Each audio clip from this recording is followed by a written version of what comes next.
My bad, my bad, my bad, my bad, my bad. Adam Curry, John C. Dvorak. It's Sunday, June 24th, 2018. This is your award-winning Gimbo Nation Media Assassination, episode 1045. This is No Agenda. Scouring the Socialnets, making toast, and broadcasting live from the capital of the Drone Star State here in downtown Austin Tejas in the Cludio in the morning, everybody. I'm Adam Curry. And from northern Silicon Valley, where toast isn't code for anything, I'm John C. Dvorak. It's Crackpot and Buzzkill in the morning. Oh, wait a minute. See, this is why people tune into the pre-show on the stream. Because they think it's like I'm Q. I'm dropping breadcrumbs. And I said I'm making toast. And I guess you did a whole toast song? Or what did you do when I was out? I did. I have the toast song on the recorder. Damn. Hopefully someone recorded it. I don't think they need to. I can play it at will. Oh, no, that's okay. It's fine. I'll get the... seriously, I'll get the recording. It's really okay. Well, I thought it was going to be a boring weekend. Until... Okay, what made you think that?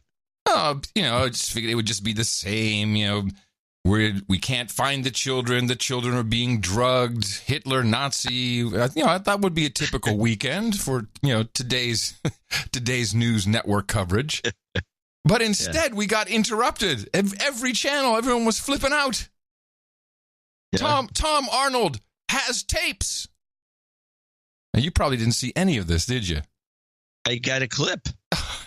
I have a couple of clips. I would love to hear your. Well, my clip is about his threatening the president and not answering questions. In fact, I left the pauses in, but I decided that because it's just dead air. You guys, he's coked up, and yes. I think my clips prove that too. Yeah, and he decides to he won't answer questions, so he just doesn't say anything, and the girl doesn't move it along. So I filled the space, the dead air. Well, shall I just do my clips first, and then we can do your comedy? No, you might as well bit? do mine. Then you can. My clip will be a good intro for you. All right. So the background to this, I don't know if it's explained in your CNN clip. The background is several months ago there was this announcement by Vice that Tom Arnold was going to do a show going after the Trump tapes. And it's like, and we saw I think we might have even played the trailer. It was funny. It's like, okay, the guy's going, and it's Vice, so fine. He's going after the tapes.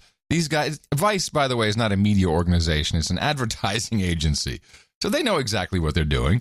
And then I guess Arnold was tweeting out pictures of him and Michael Cohen and referring to tapes. And so somehow... Oh, well, yeah, my clip is perfect. Yeah, and I'll just say that somehow I believe, and I basically took a piece from Nicole Wallace because she's so annoying, and I thought the two of them together would be fun to listen to. But somehow there was this confusion thinking that apparently Tom Arnold has access to the PP tape in Russia or something like that. It was very confusing, and they were and it was all the primetime shows. It was on Pooper. Idiots.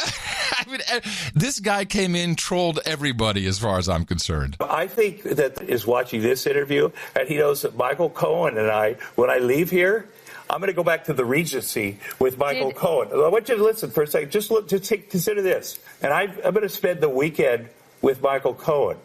And the president, Donald Trump, Ivanka Trump, I'm spending the weekend hanging out with Michael Cohen. And there's a lot going on. You've disrespected him and his family, and there's a lot going on. So Tom, he gets to sleep. That's good enough for me. So, Tom, you are going to spend the weekend with Michael Cohen, the president's former attorney. Yes. I have one person at a time. And by the way, we've seen this before. We've seen this. Who was the last guy who came on with Aaron Burnett on CNN who was drunk? I think there's a problem, ethically, there's a problem with bringing people on who are this wasted. He's totally wasted here. Even I can hear, and I'm not very good at recognizing that. Yeah. But, I mean, yes, he's clearly, it's kind of abusive. Sater, all these people that were friends of him, and I've got one person at a time, people from Trump's world. Did Michael Cohen tell you specifically that he is working with the authorities, that he has agreed to cooperate? with the authorities in their investigation? I wouldn't. This is too important to me to F around. And you know the word I'm talking about. And I have a 5-year-old son and a 2-year-old daughter. And that's really why I'm doing the show. And we're having fun with these Trump tapes. But this is serious to me, Poppy. And I'm not effing around. No, I'm not saying you think I am. Did Michael Cohen tell you specifically, really just yes or no, that he is cooperating with the authorities? Should charges be brought? You didn't edit that. I saw that.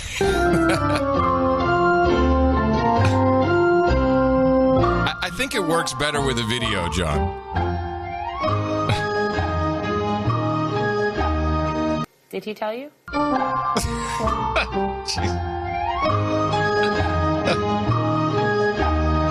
you not want to answer the question? No.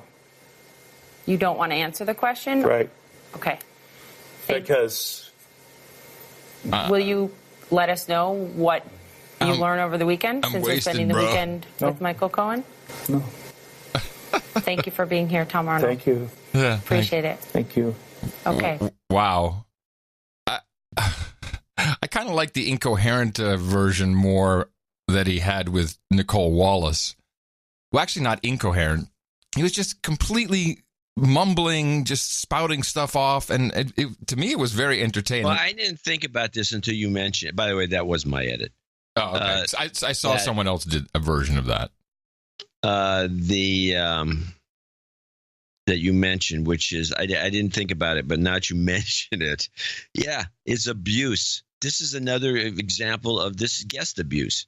You get a guy on who's coked to the gills, can barely talk, and he's talking. He just can't keep a coherent thought. He's so gone, and then you just and then you let him sit there silently for that period of time, asking that question that he won't answer, and he just sits there looking at the camera and be freaked out, rubbing his beard. It's really bad. You're right. It's horrible. It's unprofessional. And here's MSNBC, the great NBC news organization, abusing him some more with Nicole Wallace.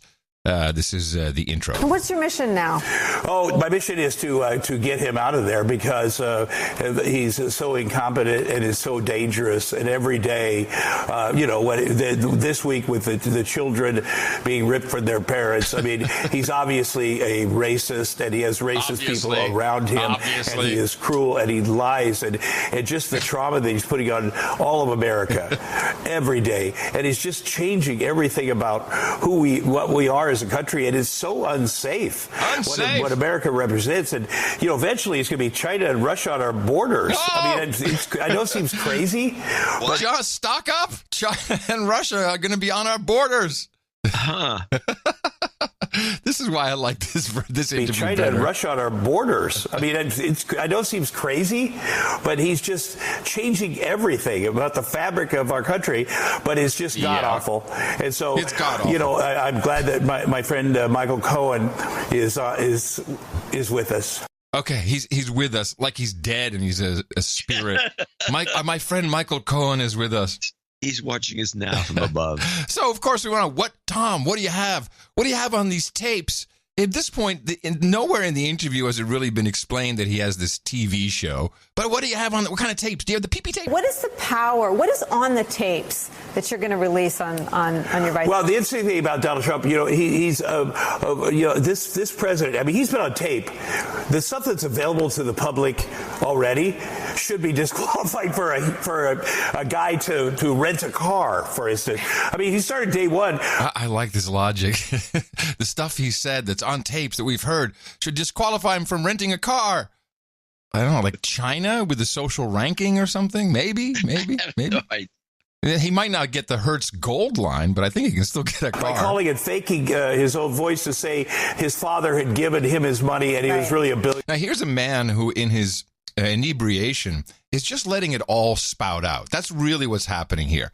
And it's just he's reaching back to before the election, before the real campaign started, just anything he can throw out there it's just spewing out of him. Right. And it's kind of sad. He's admitted to walking in the Miss Teen Universe pageant to see them naked and bragging about that on Howard Stern. So the stuff that's for public consumption already is just horrible. And you know, the tape that I heard, he uses the N word and he calls his son Eric the R word for.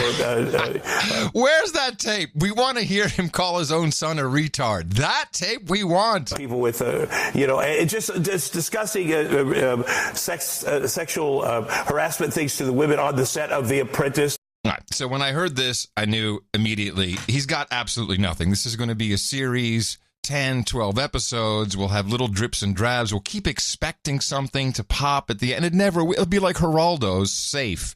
The Al Capone safe. He's not going to find any tape. Mark Burnett is not giving up any tapes. So he's got something, but most of it's going to be Howard Stern stuff, I'm sure. And here he is, just a little more about the president. And also, the irony is Donald Trump is an illegitimate president. He did not win the election without help from Russia. You will see this. And he knows he's illegitimate. Every time you mention it, he freaks out. And that's karma. Okay. I'm not quite sure how the karma fits into it.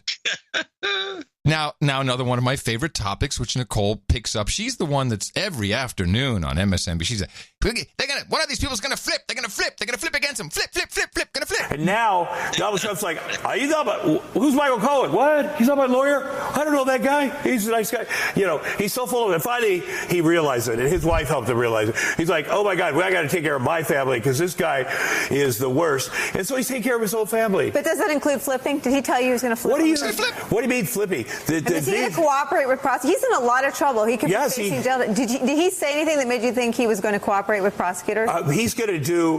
Here's what I know. He's going to take care of his family, his country, the rest of us Jews. Donald Trump is not. He's done. Jews are safe. He knows that Donald Trump does not care about him. He does not care about his family, and it's over. He also doesn't want me. He doesn't want to be harassed by Donald Trump because he is the president of the United States still, and he probably has a bunch of dudes. But Michael Cohen is good. The president probably has a bunch of dudes, John. Just so you know, don't harass the president. He's got a bunch of dudes. He's harassed by Donald Trump because he is the president of the United States still, and he probably has a bunch of dudes. Yeah. But Michael Cohen is going to take care of his family and his country first. That's all you need to know. Think about that. Yeah, I'll think about that. Think about it. Think about it. So no. Now, here's where you can clearly hear there's confusion about the video. Let me. I've got two more questions for you. One, we know that what was seized from his offices included a lot of audio and recordings. Did he promise to share those with you? To share with me. Michael Cohen, first of all, does not work for Vice. I want to make that clear. He's not getting anybody. He's probably broke. I mean, but I shouldn't even say that. Michael Cohen did not make any promises with me. But you're working on it. You're trying to get. Oh, I love it because he has all the tapes, and in fact, some of those have my name is on those. Oh man. All right, final clip. Of course, he was married to Roseanne Barr, so we should probably bring up the ex-wife. Let me get my last question. You started out your first answer. You talked about your ex-wife, Roseanne. Yes. How did she end up so far on the other side of the Trump question from you? I don't know. You know, we were divorced 24 years ago. I think that she got into, like a lot of people in this country, you know, and I spent a lot of time the last few months talking to her daughter, and you see a lot of these. It happens in my family in Iowa. You know, we're talking about it. Andy McCabe, the FBI agent. His mother-in-law is from Iowa, from his family, and his wife and his mother-in-law is one of my best. He says, I think she got into, and then he goes off onto a tangent and a Shaggy Dog story. Yes, and it comes back around. Does he ever come back to, I think she got into blank? Yep, he does. In Iowa, you know, we're talking about it. Andy McCabe, the FBI agent. His mother-in-law is from Iowa, from his family, and his wife and his brother-in-law is one of my best friends. She's a Trump guy. Like, people just get sucked in there. Now, Roseanne is full on with the Nazis and with the racist and it's just crazy. Just so you know, Roseanne is full on with the Nazis and the racists and the crazy. Wow. Just so you know. I don't know how you get in there. I think mental health and she's Trump mental. and putting that stuff. It's rigged. They're against us. They're violent. And they also they disseminate so much information. I did a deep dive into the information that they specifically, it's not just Fox News, but it's Fox News and the internet stuff. And it's like a drug. The internet. And Donald Trump is the kingpin. He is perpetuating it. That's why he has to go too. He's the kingpin of this drug that people are just keeping people sick in this country. He's got to go.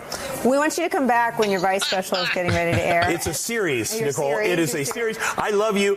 It's a series, Nicole. We won't get to it in episode 1. It's a series. I'm Tom Arnold. I will get rid of that scourge, Donald Trump. Not like my ex-wife who was with the Nazis. And they're the going racist. to have to cancel that series. Oh, Vice? No. They're not going to cancel that. Well, you heard it on this show. Really? You think they're going to cancel it? Why? If he keeps acting like this. This is come on, this is what these guys thrive on. They love this. They always have stupid stuff like this. That's kind of their business model. It's not as bad as, you're making it sound like they're just running another version of Jackass.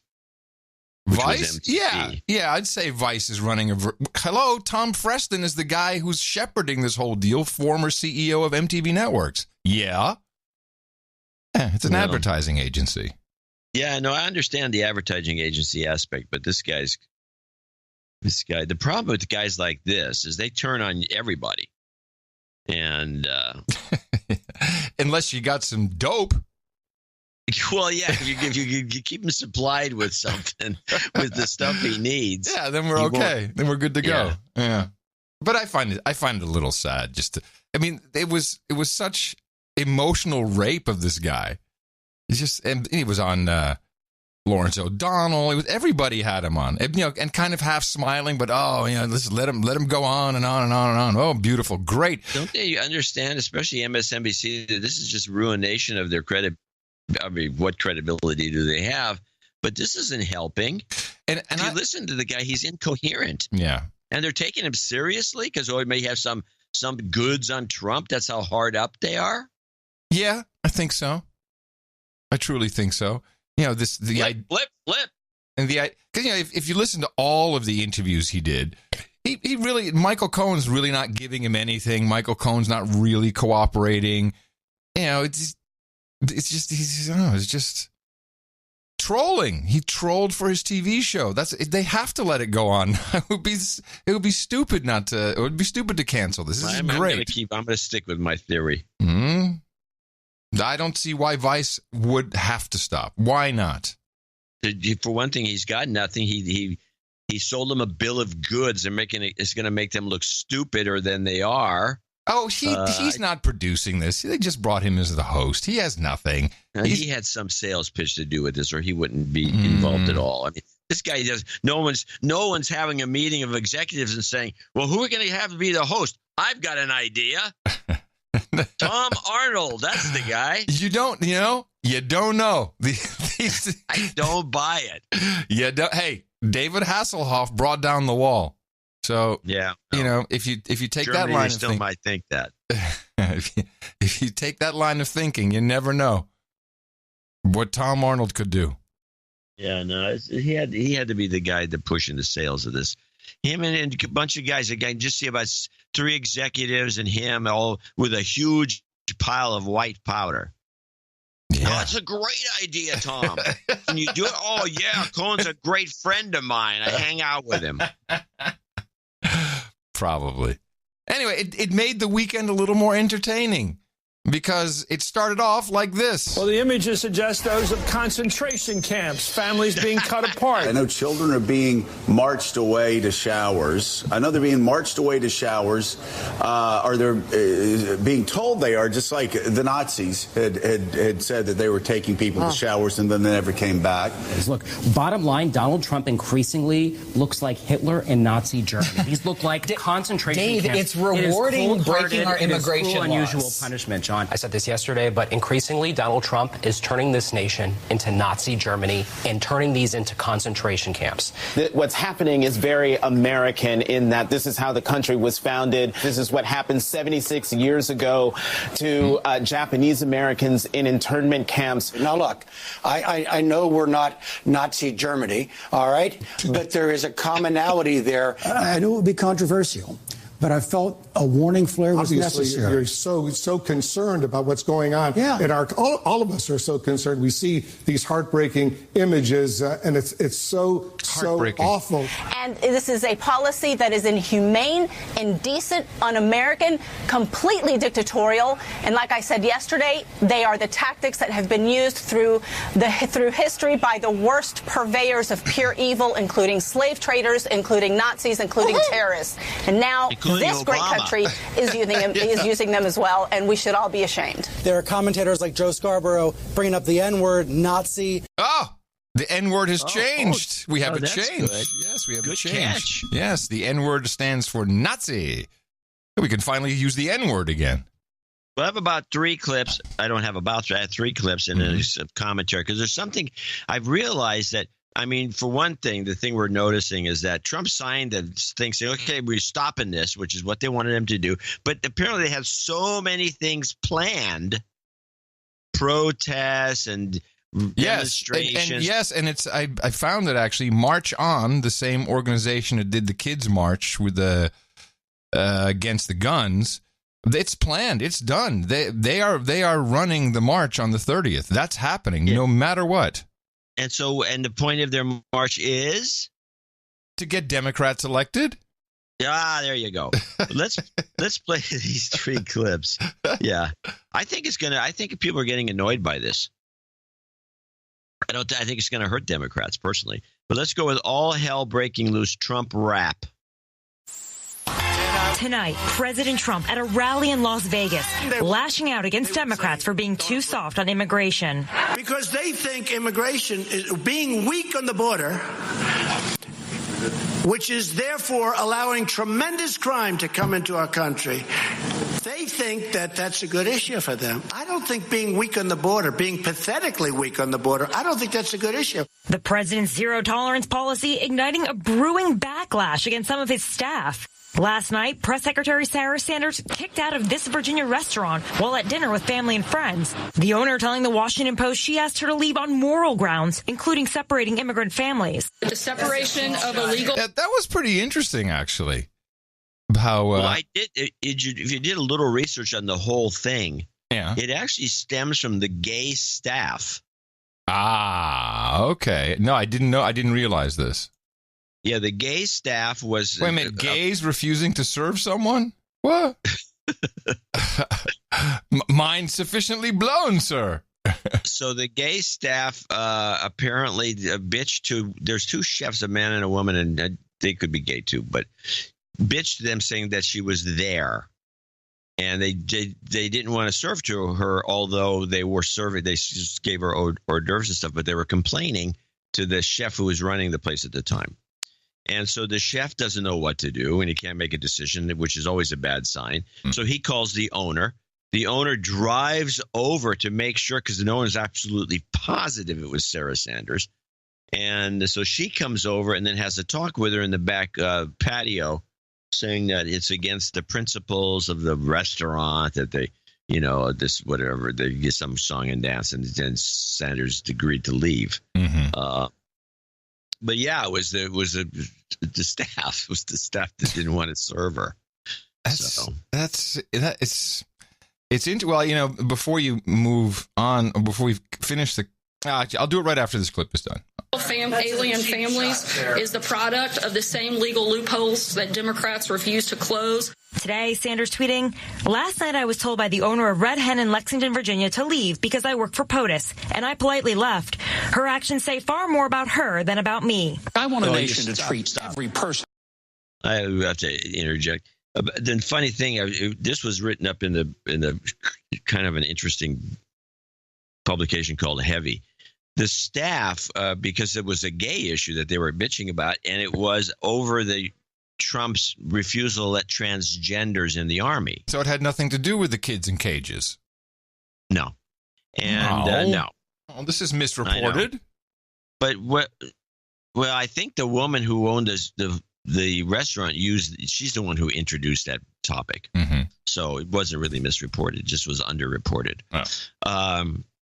But I was reading this about complaining about transgenders not being able to serve in the military. And I'm thinking, when did the Democrats and be so pro-military and they all want to serve and go to war? No. That happen? Oh, stop. This is where you're making a thinking mistake. The gays do not like the trans. They don't like. They're not saying gays in the military. Don't ask, don't tell, all that. No, trans. They hate trans people. In general, there is a huge rift between gay men and trans MF or FM. Doesn't matter which way they're going. So of course they're going to say that. It's actually quite rude and aggressive of them. I find the whole thing to be off center. But let's finish this clip. I'm sorry. By the owner of Red Hen in Lexington, Virginia, to leave because I work for POTUS, and I politely left. Her actions say far more about her than about me. I want a nation to treat every person with dignity and compassion and fairness. Her father, Mike Huckabee, coming to her defense, tweeting, "Bigotry on the menu at Red Hen Restaurant in Lexington, Virginia. Or you can ask for the hate plate, and appetizers are small plates for small minds." But hours earlier, the former governor posting this tweet saying, Nancy Pelosi introduces her campaign committee for the take back of the House. Shame! Shame! Sanders is not the first member of the administration to face public outrage. Homeland Security Secretary Kirstjen Nielsen heckled last week at a Mexican restaurant. If kids don't eat in peace, you don't eat in peace! You can't do it through an executive order. Tonight, inside the White House, sources telling ABC News officials are suffering from whiplash, blaming White House aide Stephen Miller for pushing the zero-tolerance policy. I didn't like the sight or the feeling of families being separated. And now are left scrambling to implement the executive order stopping the separation of families. And Tara now joins us from the White House. And Tara, sources are telling you members of Congress may have new legislation to fix an issue with the president's executive order. Whit, senior White House and Hill officials tell me that if a larger immigration bill fails to pass in the Congress next week, they're preparing a more narrow bill that would allow children to stay with their parents in detention centers for more than 20 days. A vote on that bill could come as early as Tuesday night. Oh, jeez. It's so stupid, this whole thing. And you were right about I was thinking that the next outrage would be migrant children drugged without consent.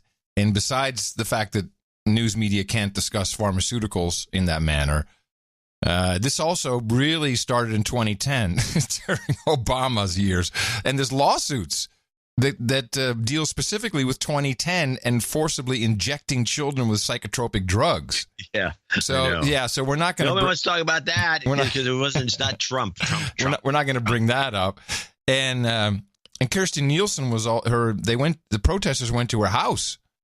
And we're in front of her house playing the sound of the crying children and chanting and all of this, of course, is encouraged by members of Congress. I'm going to put up a list here of Democratic colleagues of yours who have called for the resignation of Kirstjen Nielsen, the Secretary of Homeland Security, in light of what we've seen happen over these last few days. Are you going to add your name to those ranks? Do you think she should step aside?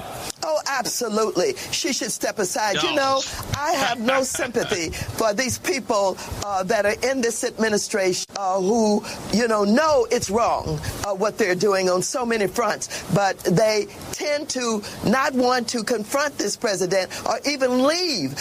But they know what they're doing is wrong. And I want to tell you, for these members of his cabinet who remain and try to defend him, they're not going to be able to go to a restaurant. They're not going to be able to stop at a gas station. They're not going to be able to shop at a department store. The people are going to turn on them. They're going to protest. They're going to absolutely harass them until they decide that they're going to tell the president, no, I can't hang with you. This is wrong. This is unconscionable. We can't keep doing this to children. That's right.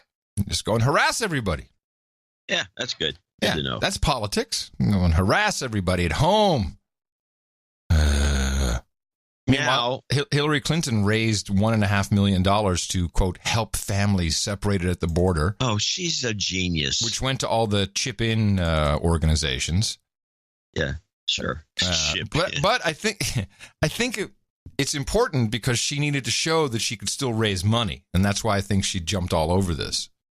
Right? To show, hey, I still got it. Yeah, because she's still running. I still got it. She's going to run again. The Democrats have gotten nobody. Now, here's a clip. This is the weird after Trump. Trump signed off on it, and in this particular clip, which may have been even a local clip, but maybe it was a network, but it had Kamala Harris, depends on what part of the state you're from, who's our senator, who wants to be the next president. She's the black woman. She's not that bright. And she says what she says in this particular clip, she comes out and says, is going to disqualify her. She's never even going to get nominated. But this is, again, everybody going next. Trump signed off, so they ended the whole thing. But no. Everyone's still going nuts.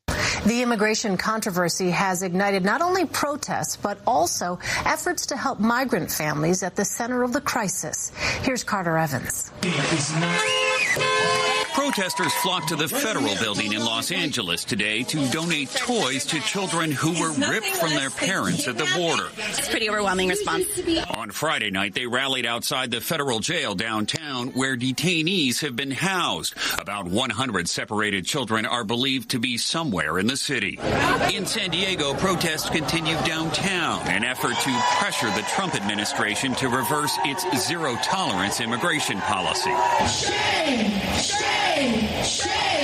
Along the border yesterday, Senator Kamala Harris visited a detention center where immigrants are being held. These mothers have shared their stories, their personal stories that are a story of a human rights abuse being committed by the United States government. Back at the rally in L.A., Maria Vasquez says she knows what the children are going through. You left your family in Guatemala. You spent months in detention. You now have been granted asylum. Is it all worth it? Yes, it's all worth it, and I'm not one of the person that Trump thinks I am. This group is now planning to bring its protest to the border and deliver the toys they've collected to one of the detention centers. Meanwhile, California state regulators are beginning inspections of those facilities. Elaine? Carter Evans, thank you. A large number of migrants are trying to escape poverty and violence in the Central American country of El Salvador. Omar Villafranca is there with the story of two. All right. Okay, you can kill that. The more I'm watching this, I keep getting the sense, because of a clip we played the last show, that there's some cover-up going on of something else that began during the Obama administration. I have a thought about that. It's not necessarily a cover-up, but there is a real issue. The Office of Refugee and Resettlement, I think it is, ORR, they have about $1.5 billion in contracts that are written out to mainly, and you've seen a lot of them in news reporting, to religious groups, churches. That's why you see clergy showing up, talking about, this can't be. Because, a lot of this it's all commercial business. So, we got to stop it because it's an outrage, but it will come at the expense of everybody we hooked up with these, it's $300 to $500 a night and fees for taking care of the refugees, resettling them. And they're the ones, by the way, that I think this is part of a bigger scam. Yes. And we've talked about this specifically. Yeah, no, you actually brought it up some time back. Yeah. And I was hearing this other stuff, and this is the clip. The next clip I want to play is a short clip, but it reminds me of the clip that we played on the last show about 8 months ago about the kid from Guatemala that was in a foster home, and then they brought him back. Now they ship him back to Guatemala to his other family, and he was really settled in. And then I heard this clip, and I got very, Now I'm getting very skeptical. Here, this is the immigration kid in NYC. But there are still more than 1,800 at other agencies, separated from their parents. Among them, 8-year-old Danny. He's in New York. His mother being detained in El Paso, facing charges after crossing the border illegally. His aunt, Nila Serrano, trying to reunite them. El Paso Processing Center has not responded. We've already bought the bus ticket, ready to go. She is not even aware that she's not coming home. The fog of uncertainty fueling frustration and calls for expedited reunions like this one in Baltimore Friday. Others who've been deported, like these families in Honduras, taking solace in seeing their loved ones. While in Texas, buses drop off young mothers and their children at this station daily. They wear ankle monitors as they wait for word on their asylum cases, and a nationwide debate rages on. Now, what I'm thinking here, they were detained in El Paso, and now all of a sudden the kid's in New York. Yes. Now, how did they get shuffled off to New York like overnight? This seems like child thievery, and they're all ending up in these foster homes in various systems that are getting government money, and you get paid per head. Yes, per night or per day. Per head, per night. So you're getting money. So, I mean, this seems like they're just stealing these kids on purpose, and this isn't something Trump started. There you go. I'll repeat the number, John. $1.5 billion a year for these organizations who took these, as you call them, kids. They were 18, 19-year-old dudes look like. But, okay, maybe they're 16, 17. These were boys. These were men, young men with ankle monitors. Why the ankle monitors is not from ICE. It's not from Department of Homeland Security. It's from these organizations who are shuttling the kids, putting them in these different places. Remember that Obama specifically wanted to bring a lot of Syrians to Detroit. I mean, this placement program has been in place for a while now, and $1.5 billion. That's a lot of money. Yeah. That's a hell of a lot of money. Yeah, and so especially for cronies. So this is nothing new, and the only reason it's gotten so much attention recently is because of this. Because one thing, they wanted to get Miller, who's always a target of the Trump. You mean Goebbels? And they started this you can't make any mistakes. What's it called? A zero tolerance policy. Which makes everybody have to get into the system instead of just the select ones that they would have to shuffle around, like that. I would suspect that kid from Guatemala and then this kid in New York. But the fact that there's a kid in New York and a mom in El Paso, how did the kid get to New York? Why is he in New York? How is this the same as putting the kids in cages? It's not the same at all. This is some underlying scam that has been going on for quite some time. So the data I have here is ORR. ORR is not a government agency. ORR is just a nonprofit who receives funding from the government, and they award about an average of $1.4 billion per year since 2002. It has 26 immigrant shelters that it runs, and the ones that we've seen on the news, the Walmart Supercenter in Brownsville. It's about $256 per night per person is what they get. But this is a very well established big network, and you said they're stealing babies, they're stealing children. That's interesting you put it that way, because who knows what these guys are doing? What's the oversight?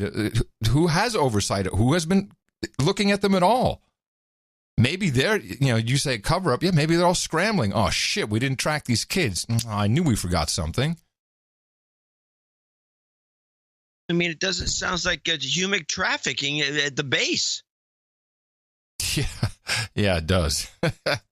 Well, maybe it will come out. I don't know, but it seems like I think Trump was just flat-footed, because I think the corruption is deep into all these systems that have been in place since, I don't know, it may have begun before Obama. It could have been Bush. Probably.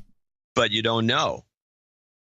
Abuses at any border is not something new for any administration, I would say. But luckily, we had the celebrities out in force and Entertainment Tonight to sum it all up, to tell us how we should think. Stars are speaking out on President Donald Trump's controversial zero-tolerance immigration policy that has resulted in a reported 2,000 children being separated from their parents at the U.S.-Mexico border during a 6-week period in April and May. Chrissy Teigen and John Legend were two of the first celebs to voice their outrage, penning a letter they shared via Instagram on the president's birthday last week. Quote, John and I are outraged to see and hear the horror stories of immigrant families seeking asylum and refuge in America being ripped apart due to the inhumane policies of the Trump administration. Sarah Bareilles also took to social media, tweeting, quote, this is beyond inhumane. On Father's Day, Anne Hathaway captioned this shot, my dad and I are disgusted and rocked to our core by the current administration's shocking decision to separate asylum-seeking immigrant families, the consequence of which is creating orphans with living parents. Sophia Bush encouraged her followers to take action, tweeting, call your senators. Meanwhile, Jimmy Kimmel wrote, quote, I hope that our president and his minions remember that children should be with their parents, not in detention centers. Reese Witherspoon called the policy cruel and immoral and deplorable. Alyssa Milano said the fight for humanity is on. And Ellen DeGeneres tweeted, I don't care what your politics are, we can't be a country that separates children from their parents. Yeah. So, that just kind of fueled more outrage. Just everyone all pissed off, just on the social nets, just yelling at each other on television. I got one final one from MSNBC. This is Peter Emerson, who tried to bring in the Hitler meme and it kind of screwed it up. Peter, I want to get your reaction to a tweet by President Trump yesterday. He wrote, we must maintain a strong southern border. We cannot allow our country to be overrun by illegal immigrants as the Democrats tell their phony stories of sadness and grief, hoping it will help them in the elections. Obama and others had the same pictures and did nothing about it. I don't know where to begin. First of all, they were not the same pictures. I don't know where to begin. Well, it's true, but okay. What is your response? Well, it's the response that anyone who's read history would give. That is, you have to begin the process of turning people into animals by dehumanizing, sorry to mispronounce. Dehumanizing. You see, he's trying to say you got to, like the Jews are subhuman, they're animals. Yeah. That's what he was trying to say, but he got messed up there. Then he choked. Yeah. What did not help, and this was very curious to me, is Melania Trump's jacket. And so she wore this jacket. And the biggest offense, quite honestly, is it was a Zara jacket from last season. I mean, please. That was insulting. But it said, I really don't care, do you, on the back.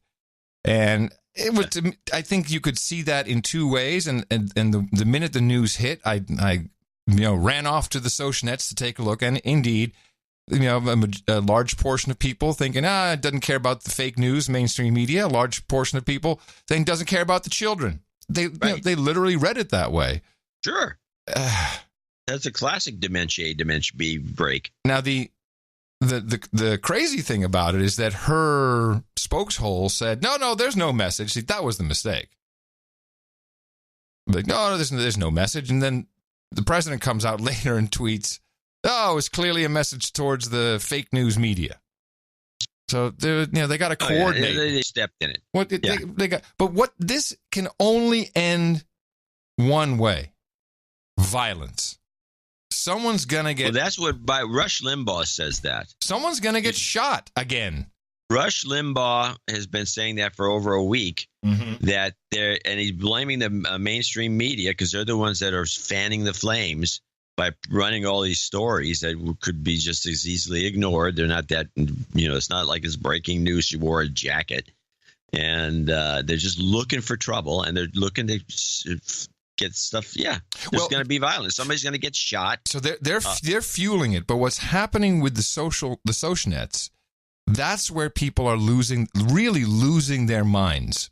And I have two short clips one about the social nets in general, then one about Trump, and I didn't play these on the last show because I had the piece of interview from Jaron Lanier, who wrote the book about you have to delete. Now, he says something really interesting here that I hadn't considered about the algorithms of social media and how and why people are going insane when they take to Twitter. So you have the machine. The machine is 24/7. It's the news networks. It's the news programs. It's print. You know, it's the Time magazine cover with the child who was never separated from her mother, which, you know, activates a whole different group of people. But the algorithms do something which I hadn't considered, and that, I think, explains why we're in the trouble we're in today. In traditional behaviorism, you would give an animal or a person a little treat like candy or maybe an electric shock, and you'd go back and forth between positive and negative feedback. And when researchers try to determine whether positivity or negativity is more powerful, they're roughly at parity. They're both important. But the difference with social media is that the algorithms that are following you respond very quickly. They're looking for the quick responses. And the negative responses, like getting startled or scared or irritated or angry, tend to rise faster than the positive responses, like building trust or feeling good. Those things rise more slowly. So the algorithms naturally catch the negativity and amplify it and introduce negative people to each other in all of this. And so what this does is it means that the algorithms discover there's more engagement possible, say by promoting ISIS and promoting the Arab Spring. And so ISIS gets more mileage, or promoting the Ku Klux Klan than Black Lives Matter. Now, in the big picture, it's not true that negativity is more powerful. But if you're doing this very rapid measurement of human impulses instead of accumulated human behavior, then it's the negativity that gets amplified. So you tend to have elections that are more driven by rancor and abuse, and you tend to have outcomes that are kind of crazy. I hadn't considered that the algorithm would catch the negative engagement, not recognize, well, whether it recognize it, of course it knows that it's negative because it goes and looks for more of it. It has no opinion in if that's good or bad. You don't buy it? I'm not buying any of that. Why not? What he said, I think, is total bullshit. Why? I don't believe there's an algorithm that does that. Oh, it's a very simple algorithm. Of course, you know, if you're responding back and forth and it sees this, it's just going to find more people to surface in your feed that have, you know, similar opinions with people like you, you know, or opposed to people like you. I see that. That I think is the core of what it actually does. It's not much smarter than that, which is why the advertising sucks, because that's the level of it. It's very basic. This is a very basic script to make this run. Yeah. And I know what you're saying. I know you can keep saying I'm still not buying it. Yeah, you're just not providing an argument as to why it's not happening. Well, you don't have to provide an argument why it's not happening. Oh, okay. That's silly. All right. I'm sorry. Jeez. What kind of argument is that? It's like saying, hey, it's not raining in here right now. It's actually sunny and 90. Well, really? Prove it. Yeah, but this is more subjective. Well, it just makes it worse. I don't have to provide an argument that it's not happening. Okay. Well, I think it is happening. I really do. And I think, well, you have to provide the argument that it is happening, and the argument is just Lanier's thoughts on it. And I know you've said it, so you have more experience, and you can throw that in my face. You should have, but you didn't. You just cut me off. I was about to do Facebook. it. I was about to do it. You wouldn't let me cut you off. I beat you to it. Yeah, but I don't see that on Twitter. Oh my God! Totally. Twitter. You sign up for the people that you want to follow. They don't throw it in your face. That's wrong. Do you ever look at your feed? Just your regular feed? That's not true. That feed is manipulated. Are you kidding me? What do you mean my regular feed? So if you go to Twitter, just your regular home Twitter, not your mentions, but just home.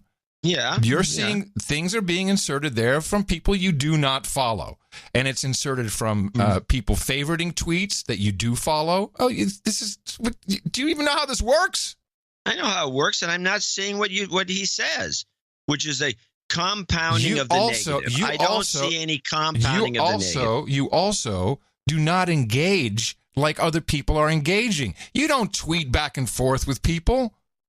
You don't. I don't want to get into it. There's no reason to get into a silly argument. Which is why you have no algorithmic engagement.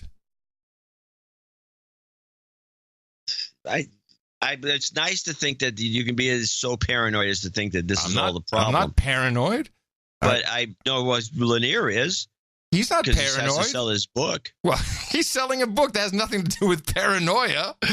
No, it's just I'm just saying that I'm not. I know what you're saying. I ran into one. Here's the situation. You can say until the cows come home, I'm not seeing that. That's a Dvorak trick. There is no evidence of. Sure, that's your trick. You're not seeing it. You're not seeing it. That's a funny way. It's cool that you would put it that way. I think that's an interesting sleight of hand to say it's a Dvorak trick, but it's just the way I feel about it. Now, let me give you an example. Here's what happened. You saw the Tracy Ullman clip. Yes, of course. I have a copy of it here. It's short, but she does this, and I think we should play it. But I played it, and I said I thought it was ironic that even though I don't apparently just ever say anything on Twitter, I said it was ironic that this was being promoted by Corden. At least that's where I got it. It was retweeted by James Corden. Yeah, well, that's kind of like I'm English, therefore I hang out with real English comedians. Something like that. Yeah. So Corden plays this. Yeah, well, that's probably the real element. But Corden played it proudly, and I said this is ironic because he's the kind of people that are sitting around the doing this exact thing. Yeah, or the kind of guests that he has and encourages, and. So some guy tweets me. I blocked him after this, by the way. It's another thing. Yeah, another reason why the algos don't kick in for you. He says, wow, whoosh, right over your head. Oh, because is there some bigger joke that we didn't get? No, there's not. But he's Dementia A, so he saw a bigger joke. Jeez. And we can play the clip, and I'll tell you what he thought the bigger joke was. And why it really makes all the difference, and the rest of it is just kind of a cover for the real joke. This support group is for people who are so woke that they are finding it impossible to have any fun at all. I should probably put it into context. Tracy Ullman is acting as if she is a leader of a group similar to AA. You're sitting in a circle and you're all sharing and talking about your issues on this one particular topic. We have somebody new with us this week, so would you like to introduce yourself? Hi, I'm Oscar. I think, like a lot of you guys, for me it started with the little things. Signing an online petition, going to a march. Well, I mean, before I knew it, I was writing to The Guardian about LGBT representation in the Harry Potter books. Which is shocking, by the way. All right, Lily, we've all read your blog. Don't worry, Oscar. You've come to the right place. All of the young people in this room are ruining their lives by being overly virtuous. That's actually a microaggression to say young people because it carries subconscious bias towards the elderly. Actually, what you're doing is denying agency to the elderly, which is arguably much worse. See, this is what I'm talking about. You see, it's a slippery slope. 1 minute you're carrying a reusable water bottle, fine, and the next minute you're arguing that water is racist. Oh my God, is water racist? No, it's just an example. Right, how did you guys get on with the homework that I set you? Guys isn't an especially inclusive term. Not now, Jamie. By homework, do you mean having to watch that old people sitcom? It's called Friends, Lily, and you were supposed to watch it and enjoy it. Well, I tried, but I found it deeply problematic. Why? Well, there's the homophobia, the transphobia, the fatism and the slut-shaming, and could Chandler be any more annoying? You can't go through your 20s worrying about every aspect of everything. You have to pick your battles. And just remember that it doesn't really matter, because by the time you hit your 30s, most of you are going to be massively right-wing anyway. Have any of you started to think that maybe poor people don't deserve benefits? No. Well, watch out for that one, because that's how it starts. Look, I understand this has all been a bit much for some of you, so let's take 5 and have a hobnob. I find the word hobnob very phallocentric. Fuck off, Jamie. Good old Tracy. Now, the second richest comedian in show business after Jerry Seinfeld. Oh, I think she's got much more money than Seinfeld. You think? I mean, that because Simpsons, right? She pretty much owns a piece of the Simpsons. Deal. For people that don't know, Tracy Ullman, when she did the Tracy Ullman show, I think it was on network ABC, maybe. It was Fox. Fox. Oh, it's Fox. She had a deal that anyone who wanted to develop a skit or a bit or anything, if they took it to another level, in other words, developed it and made it a show, she would get like 2 to 5% of it. Yeah. And The Simpsons came out of it. Give me 2% of The Simpsons. Holy crap! And so she ended up. Well, besides being a never-ending bonanza, she and all the residuals. I think she really racked it up. I think she went way beyond Seinfeld. Really? Oh, that's possible. Yeah. I think she's close to being now a billionaire. That I think about it, because all different languages are so easy to do. Yeah, she should be in the $1 billion range. Yeah. I met her once when she was still doing when she went from comedian to singing career. I've always loved to meet her. She seems like she's very funny. She's incredibly kind. But even then, I was 19, and I think she's probably 10 years older than I am. And she was very nice. One of my first TV shows. Well, anyway, back to this bit where she says you're all going to become right-wingers when you're 30 because you're going to think that the people shouldn't be getting a stipend. That is according to this guy, that's what I didn't get because that's what it's really all about. And that's wow.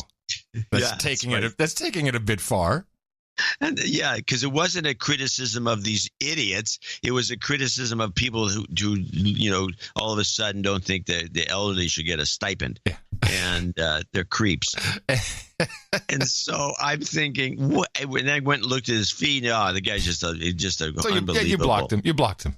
Yeah, I blocked him. Now, do you ever just a question on the blocking? Since you have successfully controlled your algos to not engage you. Do you tweet back to somebody first? When you say like #blocked, do you wait before actually blocking them to make sure they can see it? Because I do. I've thought about that. I do. I always, because I if you remove that person's tweet, then I don't know where mine goes. So I put blocked for an hour. What I used to do was type in blocked and then block them. But then I said, wait a minute, they don't even know this. So why would I even do #blocked?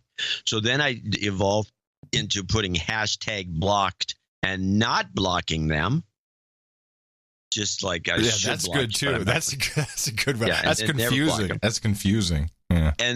And then when I block people now, I just block them. I don't even care about feedback or letting them know. I don't care. What difference does it make? That's right. Half of them don't even notice. Okay.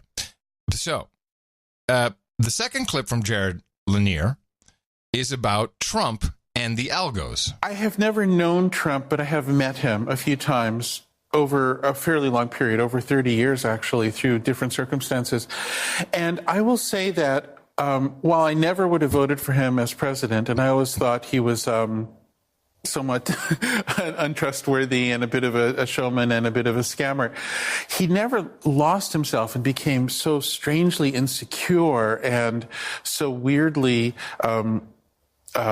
irritable until he had his own addiction, in this case to Twitter. And it's really damaged him. I mean, I view Trump in a way as a victim. Oh, yeah, absolutely. His character has been really damaged by his Twitter addiction. Because of the reaction he gets from each tweet. Yeah. So, you know what happens in addiction is the addict becomes hooked not just on the good part of the addiction experience, but on the whole cycle. So a gambler is not just addicted to winning, but to this whole process where they mostly lose.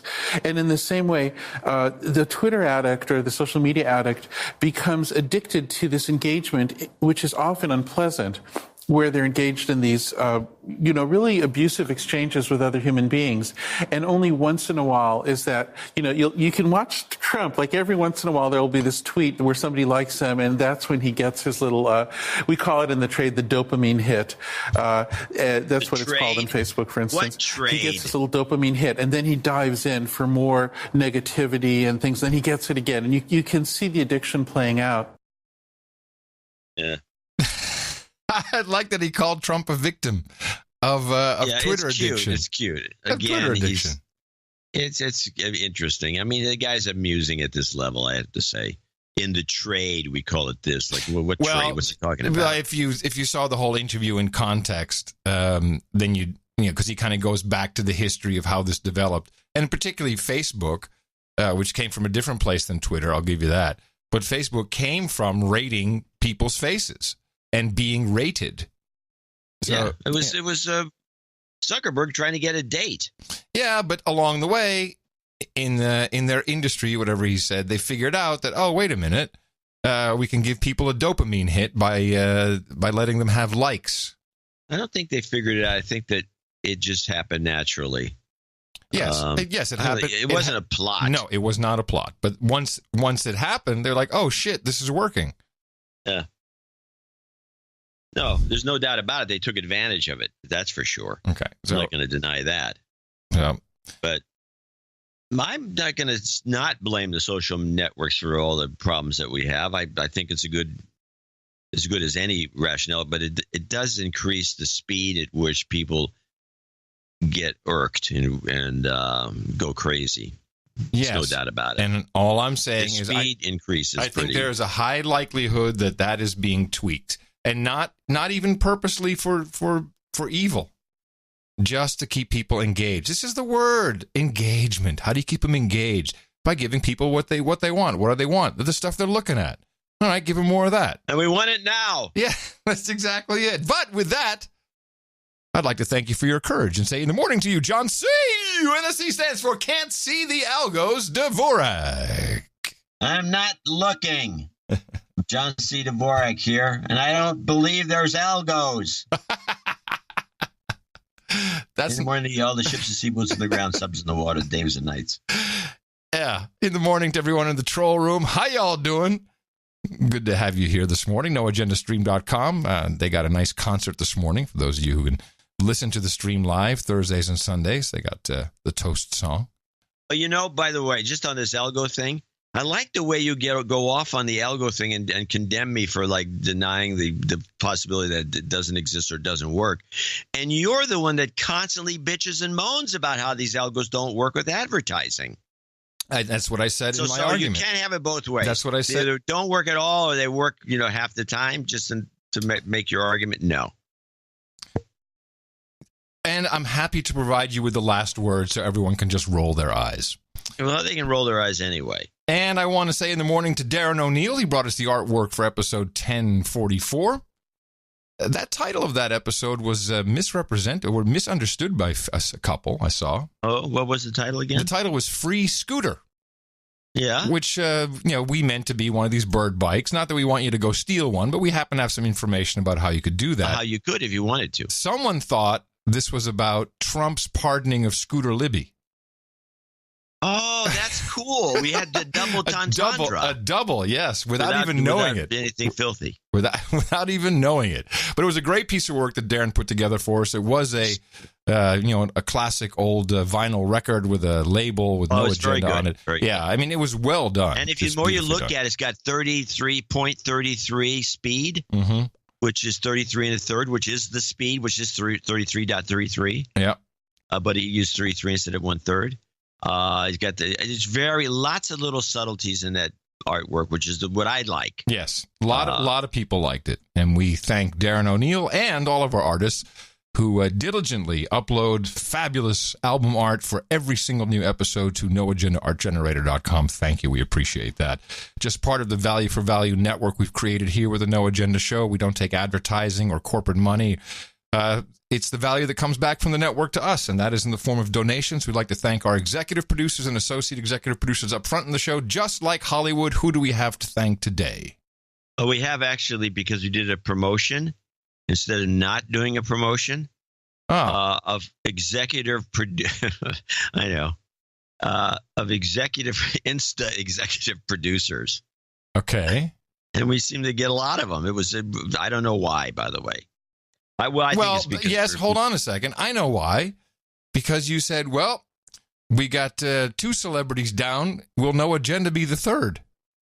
And it would make some sense because the 2 celebrities that went down, we'll talk about later, which is Coco the gorilla, the talking gorilla. Yep. And Charles Krauthammer. The talking gorilla. Not quite, but okay. I don't think the Coco spoke. But she talked. Uh-huh. So you had the talking gorilla, and now you're taking about, and there's always, everything happens in 3s. Mm-hmm. And now we have cross species. We got a gorilla and a human, and then there could be like maybe something inanimate, like a show, which is animate but not So that would be perfect. It's a living being. Our show is a living entity. It's a living being, but it's a cross species kind of a thought, and I guess it triggered some people thinking, "My God, this could happen." We got grays, we got tall blondes, we got Nordics, we got them all. Yeah. So we got a fairly good. We got a very good response. I want to thank everybody who helped us out for this show. Patrick Seymour's at the top of the list in Clayton, Ohio. It's $567.89. 56789. And he says NJNKNN. No note. Okay. No jingle, no karma, no note. Thank you very much, Patrick. Appreciate it. Peter Tangstrom, $350 from he's in Holland.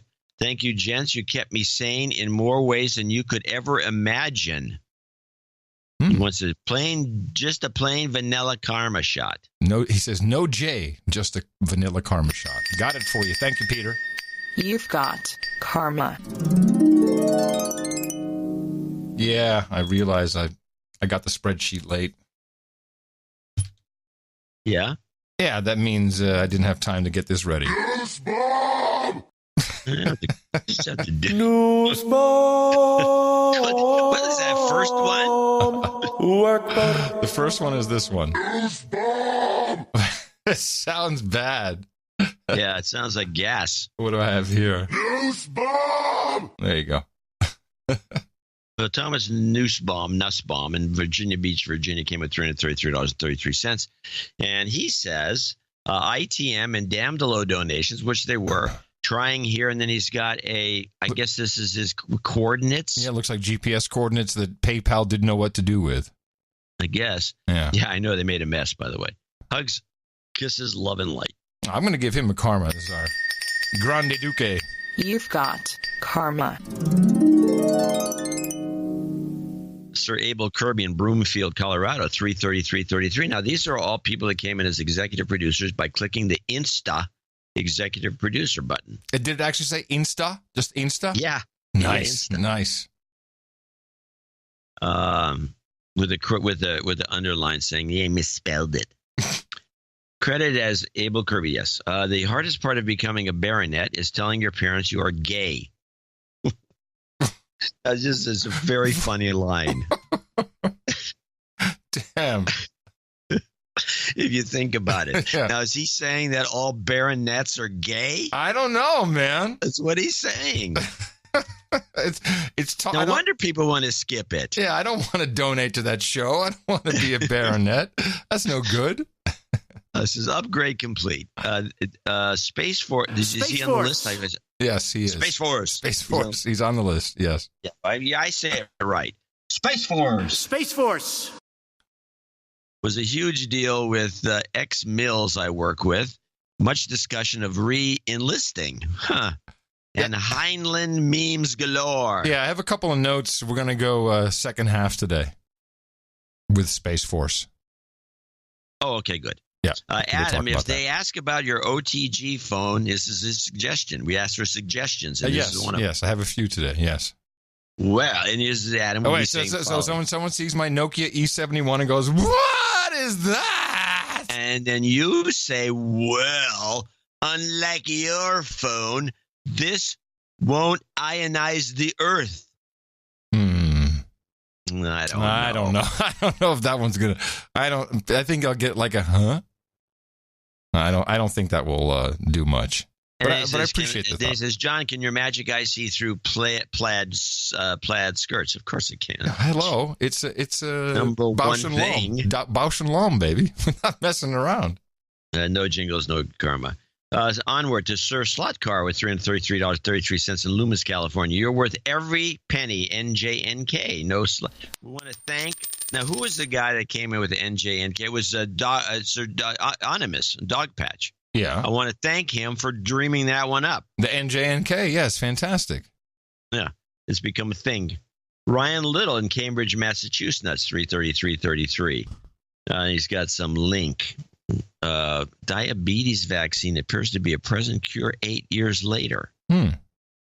Biggest news breakthrough since insulin for lifelong diabetics like myself, but no coverage. Well, why? Yes, Ryan, email me some information. I'll dive into it. He's got the link right there. I think that's the information he's talking about. Right, but I know myself. Okay. Okay, well, we'll look into it. Yeah. Yep. We'll cover it. Yeah, of course we will. Yeah. Sir Christoph, the Baron of Buckeye, $333.33. It's been way too long since I donated. Please de-douche me. You've been de-douched. And send me some much-needed small business owner karma. You've got karma. Onward with Sir Nubbin. Sir Nubbin of the 500, $333.33.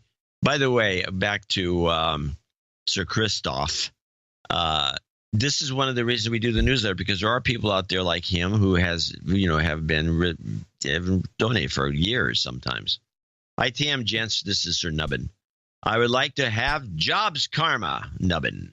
Okay. Jobs, jobs, jobs, and jobs. Let's vote for jobs. You've got karma. Kevin in Grand Rapids, Michigan, $333.33. In the morning, as a millennial dude named Ben, I'd like to make a down payment for all of the sane analysis you provide to all your listeners. My hobbies often leave me surrounded by enlarged amygdala SJWs. And my work is full of people cheering for more war and more big brother policies. I've had a lifelong interest in politics, history, philosophy, and at times I'd question whether I was the only one who saw the news cycles and the propaganda put out by the M5M for the low-level emotional drivel it is. I've caused many of my professors and progressive friends grief with my off-script and unhinged criticisms of the double-thinking and inconsistent talking points they push as fact. That's when No Agenda came into my life. When another dude named Ben by the name of Nate hit me in the mouth during one of my classes during the primary session in 2016. Sadly, neither one of us has ever contributed to the No Agenda show for our twice-weekly dose of sanity. And to end my douchebaggery, I'm making a donation to pay back some of the value I have received. Woohoo! I also like to call out Nate as a douchebag. Buddy.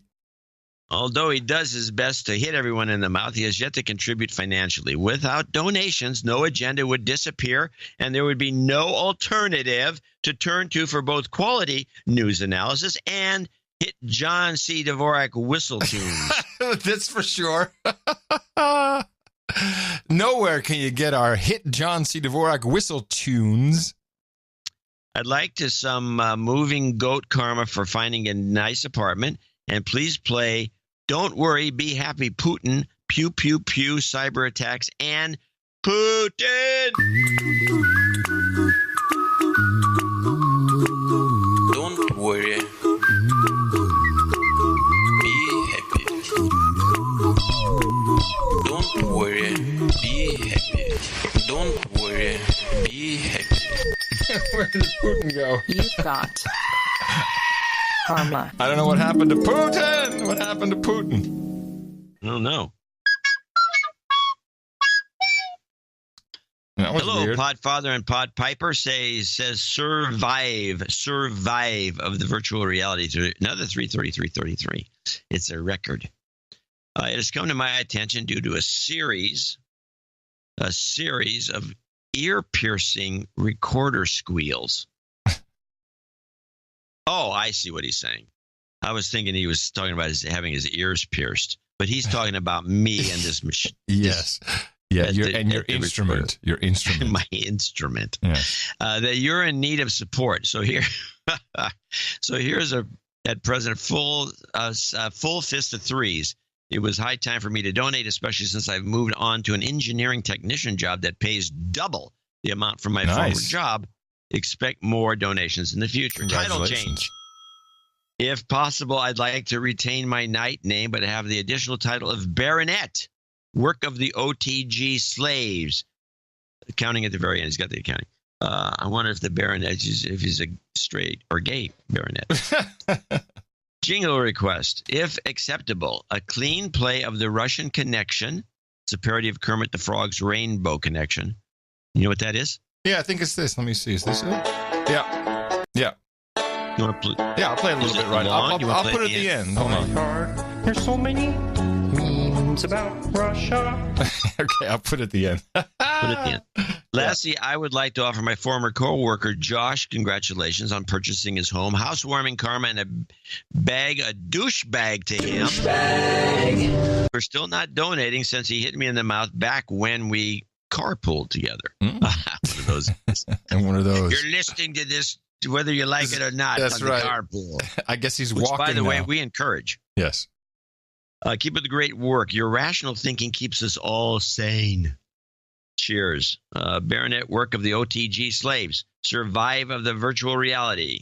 And Nicholas Haller. Okay. Thank you for that. Last 3333 is 3:33 a.m. in Iowa City. And oh, yes, I have a note that he wrote on a card. I appreciate card notes. Many of them go up on a wall.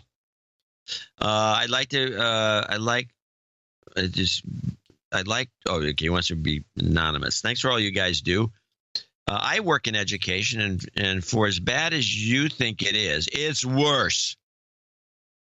I believe one of the most overlooked problems in education is the number and quality of administrators. Hello? There are too many. This is what problem in California. That's why California is so bad. And they are uniformly terrible at their job. That's because to become an administrator, all you need is 2 years of teaching and a master's degree. Space Force. For request, I have listened to podcasts since 2006, and until I was punched in the mouth, I had never heard of the podfather Adam Curry. No one knows. That's because of lies out there. A lie? There's a lie out there? Yes. I was wondering if you would be so kind as to share the story behind the podfather, and my wife and I could use some baby-making karma in the meantime. Thanks for all you guys do. 333. So what story does he want? He wants the history of your invention of the podcast. Yeah. And we're not going to. You want to? It has to be on this show sometime during the show. Okay, because there is We'll do some, it after this segment. No, there is some untold part of the story. Some. Well, that'll make it interesting. Yes. Baby making karma. We got that for you. You've got karma. Done and done. With $33 from Monroeville, Pennsylvania, and Chris Grill. Chris Grill, great name for a private detective. Thanks for the sanity check twice a week. This is my first contribution since starting to listen in the 900s, so I could use a de-douching. Oh, you got it. You've been de-douched. The Sunday show falls on my youngest human resources, Kaya's birthday. So maybe you could add her to the list. Can I get a Sharpton compilation and a Trump Pelosi double jobs karma? And we will much about that be committed. So there's no real conflict. Michael Druniak, including Lincoln himself, Daniel Day-Lewis. Behind Monica Lewinsky, the one and only Trey Songz is here. But Allison Lundergan Grimes, Gina De Jesus, when Gina De Jesus, Tea Party challenger Matt Bivens. People don't want to have their Social Security overall. Republican savior Mark Rubio's big night in evolution and Galileo. I mean, this whole thing of Galileo. America's changed. Jobs. Jobs. Jobs. Jobs. Jobs. Jobs. And jobs. Let's vote for jobs. You've got karma. Wow. You know, those compilations have gone a lot. They've evolved. A lot of mileage. Wow. It's wow. It's just wow, man. I think I was getting like almost $1 million a year. Yeah. Kenneth Bear, Beare in Beaverton, Oregon. Should be Beaver. $333. Hi, John and Adam. It's time I pony up for the greatest podcast in the universe. It's been about a year since I last donated, so a de-douching would be in order. You've been de-douched. Just this past week, I was losing my sanity over the whole onslaught of media madness around the immigrant children. As a father, I was more than a little triggered. Luckily, I have you two to deliver a dose of reality. Nice. I felt my mental health immediately restored after your analysis on Thursday's show. Keep up the great work. See, this is the kind of note that wakes me up. I get up in the morning for this kind of note. It just fell off. It just fell off because he was freaking out. The algos were in overdrive, and he heard us, and like a breath of just fresh wind through your head. Wind. Yeah, you got a nice breath of wind. Sir Philip the Black Baron of Oslo in Norway, $333. The Black Baron. Not fair that you used the sad puppy. Oh, yes, I do. But I get the message. And as a Baron, we'll never abandon the best podcast in the universe. Dame Sarah and I send you our production contribution to preserve the truth and honesty that only exists on the No Agenda Show. M5M is not only fake news, it's divisive, deceptive, deviant, dishonest, and pure crap. There you go. That's a good description. I like it. Mm-hmm. Don't abandon us, and we will, the knights and the nobles of the No Agenda Round Table, will rally and rise. Fuck all social media. Yes. Thank you. Thank you for your curses. Yes. Okay, very good. Sir Dan, protector of underwater. What is the rest of it? You have it on there? Underwater. Oh, hold on a second. If I can see it here. Why is it not? Underwater criminal investigators. Ah, yes, Sir Dan. Yes, we know Sir Dan. He is an actual underwater criminal investigator. It's what he does. Yeah. 333, Woodford, Virginia. Hi, John and Adam. Please accept my donation to keep you guys solvent. Thank you. I can count on you to keep me from creating havoc in the world for at least 6 hours a week. I'd like a birthday call out for my smoking hot, steaming keeper, Anne. She's been keeping the world safe for other women for over 18 years. I'm a one-woman guy. Her birthday's on the 23rd. Could I get a de-douching? Yes. You've been de-douched. And a health karma and a goat scream for the keeper. Thanks for what you do. You're making a difference in the war of words. Aww. You've got karma. Donald Richards in Cortland, Virginia, also 333. What? I'm just reading his note. New International Version, Psalms 137.9. Happy is the one who seizes your infants and dashes them against the rocks. Preach. Very funny. Very good. Yeah. Charles Couch. And then we dropped to associate executive producers. I want to thank all the people that gave us 333 and 333 to celebrate to celebrate the continuation of this great show. Charles Couch, 233.38. I'm getting a couple things in there. Donating from the airport. My gate was C33, and the sign when I arrived at the gate was flashing between Austin and San Francisco. What are the odds? Please send some jobs karma for both me and my wife. We have interviews today and tomorrow. Also give a MILF jingle for my smoking hot wife, Courtney. She just recently started listening after I finally convinced her the show is amazing. Oh, that's good. Now you guys will be happy for a long time. I love listening because it feels like conversation between the two of my kick-ass uncles. Douchebag call-outs for Kyle. Douchebag. Katie. Douchebag. And Aaron. Douchebag. That's one hot MILF, baby. Jobs, jobs, jobs, and jobs. Let's vote for jobs. You've got karma. All right. Now, we have an issue here with Richard Unterberger. He's in M-House, Pennsylvania, 22222. Now, he was the executive producer on the last show, was he not? Yes. Ah, okay. But we read the wrong note, or there was a note. Oh, we screwed it up. There's a bunch of... Well, we had one job, one job. Now, I'm going to look at this note, and I'm going to look at the email he sent and see if they're identical. It appears to be. I don't know. Yeah, I think it is. So I can just read. Okay. Well, no, it's not quite the same. I'll read from the email. I donated again, and this time my note should be in the spreadsheet. Just in case it isn't here I go. It's long, but consider it a twofer. Drunk donation during a marathon of cornhole. By the way, so I'm flipping around on the Sling TV network, and there's ESPN. It's going to be softball a World Series, college World Series. And instead it was the finals or near the finals of the Cornhole Championship. You know, I had never heard of cornhole until I moved to Texas, and it's kind of a national pastime here.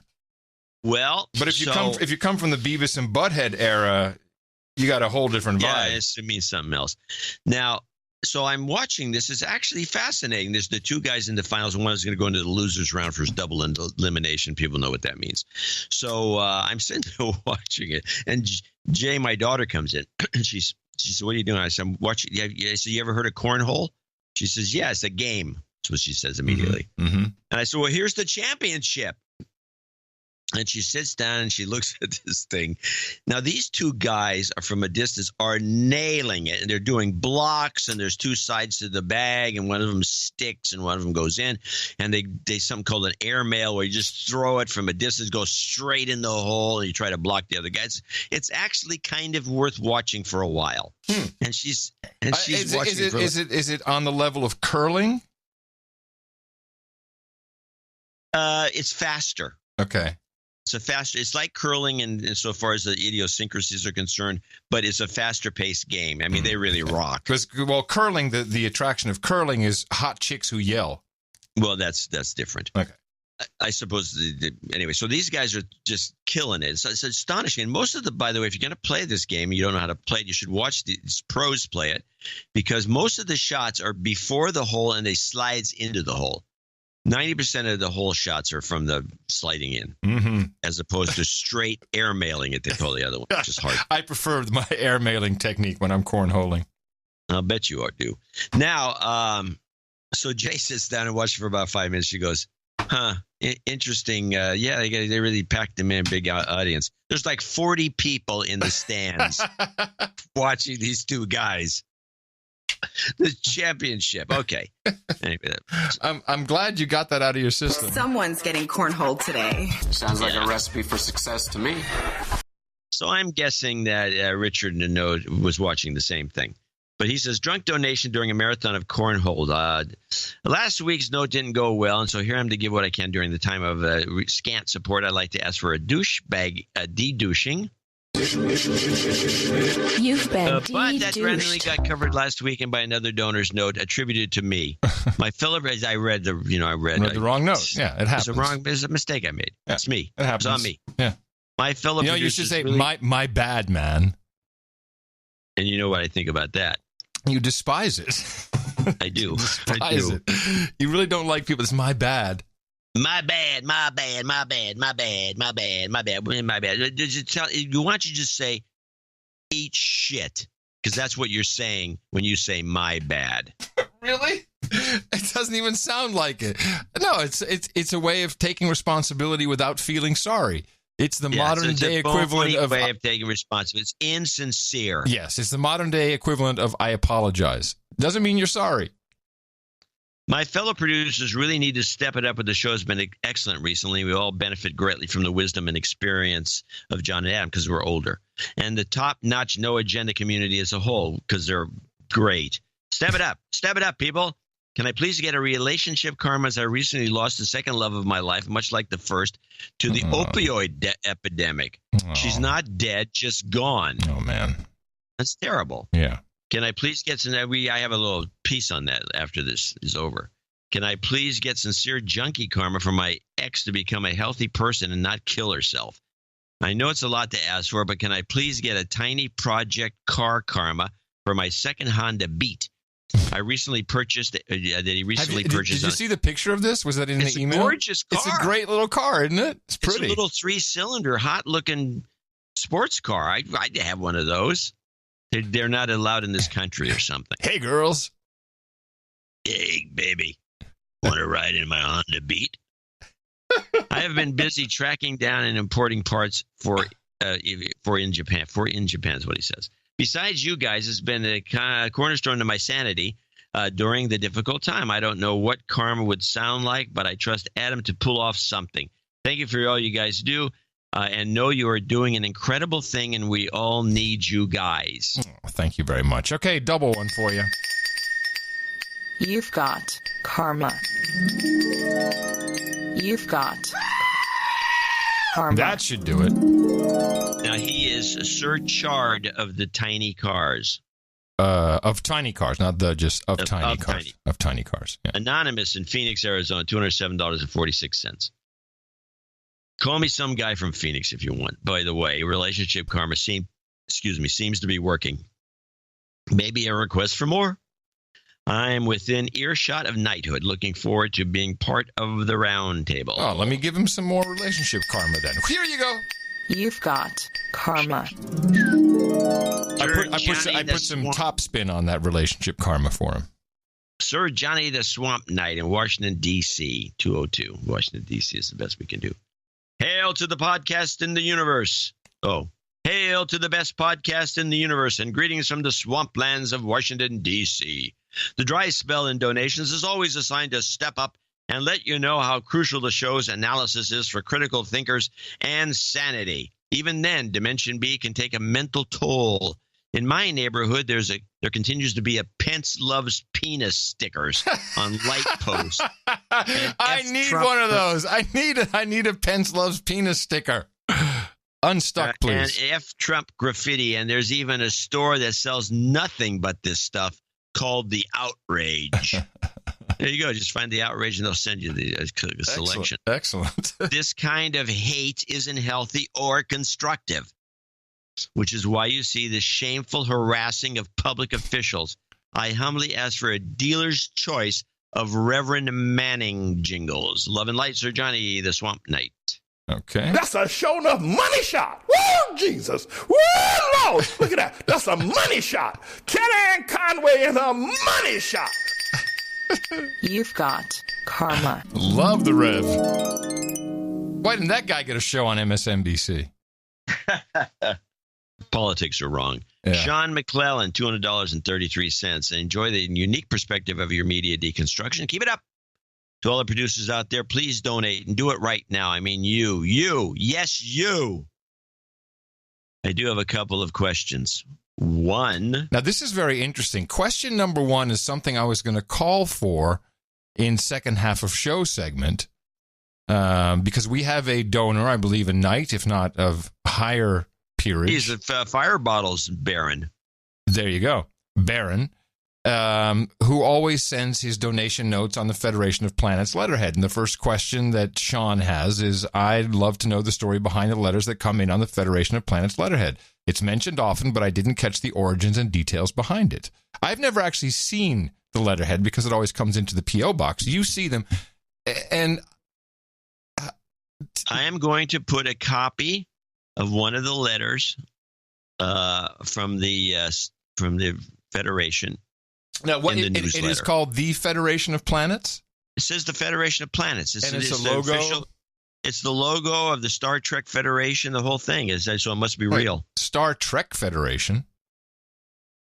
Yeah, what do you think it? I thought that was the real deal. This is the Star. No, this is not Star Wars. This is Star Trek. You said Star Trek. I know, but Star Trek. Okay. So this is not the real Federation of Planets letterhead. It's just the Star Trek Federation of Planets letterhead. No, this is the Star Trek's Federation of Planets is real. Oh, okay. Well, at least we're on the same track. Good. So I will send. There's very small letterheads for a small compact piece of paper because in the future they can't for 8.5 by 11 chews up too many trees, so all the paper's shrunk. I'll send. Next time one comes in, I don't have one handy. If I find one just by accident, I'll run it in the news. It'll be in the newsletter, so stay tuned. Anyway, number two, I plan on getting my technician license next month. Just started studying a couple of days ago. What are the details behind the 7373 donation in relation to ham radio? Oh, okay. That won't be in your test, but it is good to know. No, it won't. There's a number of codes and that you use. And you've heard of, QSL, QTH. You probably heard those terms. But then we have two numbers in particular, 73 and 88. And 73 stands for hugs and kisses. No, 73 is greetings. And 88 is for hugs and kisses. Yeah. And so that's why hams commonly say 73. 73s, yes. 73 OM, which stands for old man. Stands for old man. 73's OM. Yeah, 73's OM to you. At last, Jesse Alvey hit me in the mouth, he continues with his note, some time ago, but has never donated. Please call him out and call out his brother Ethan for good measure. NJNK, please add me to the birthday list. He's on the birthday list? I don't believe so. Yes, he is. Yes, he is. It's his 4th annual 33rd birthday. June. Well, he's from the Federation of Planets. Well, he doesn't have letterhead to prove it. Sir Upper Decker, $200. Hey, Sir Upper Decker. I haven't heard from him for a while. I haven't heard from Sir Upper Decker forever.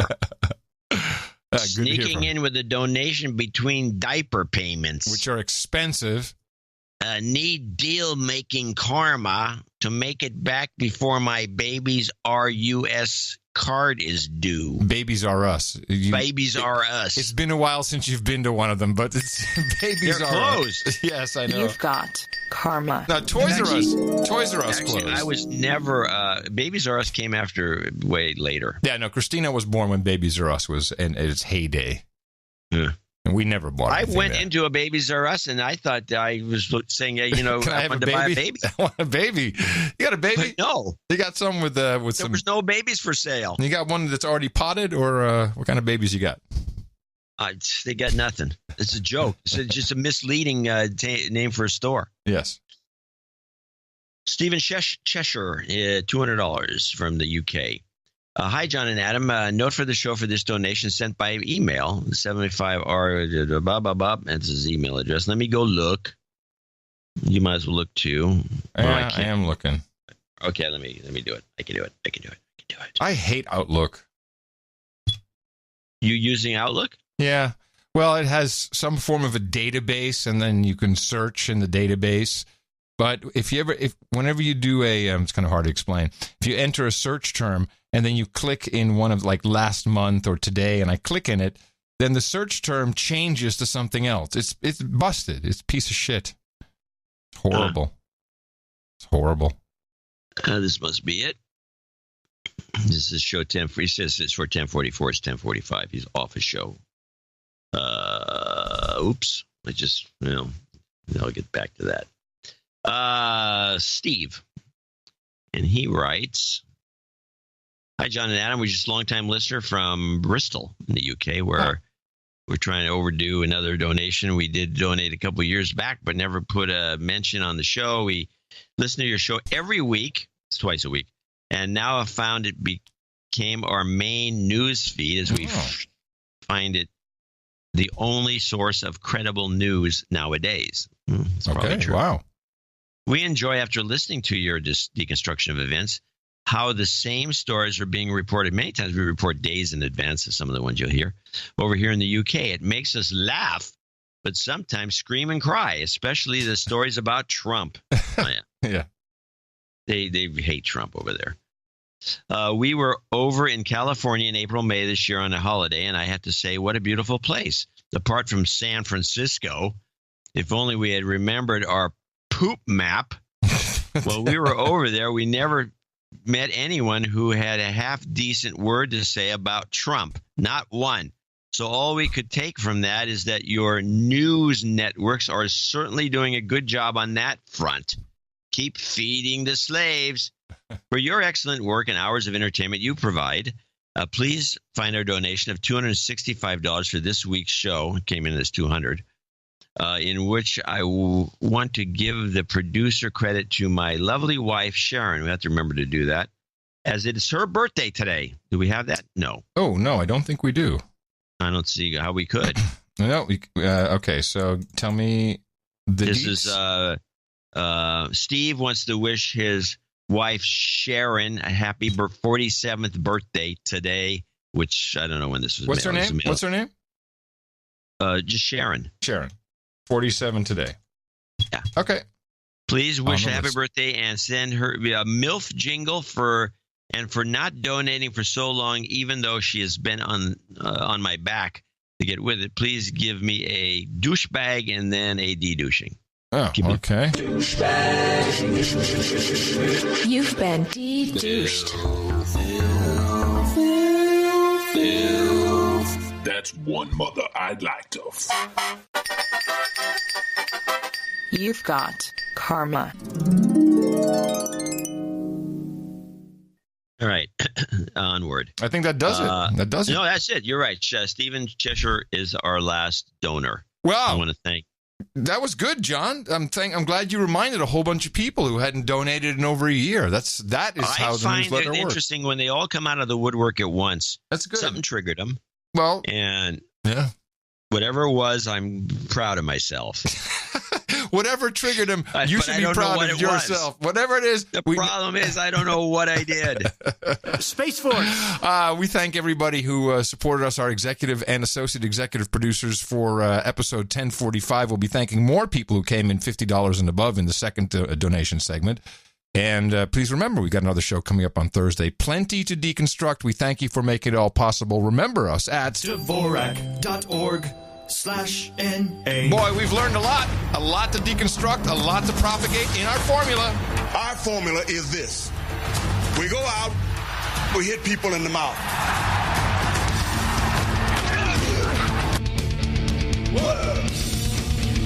Order. Shut up, slave.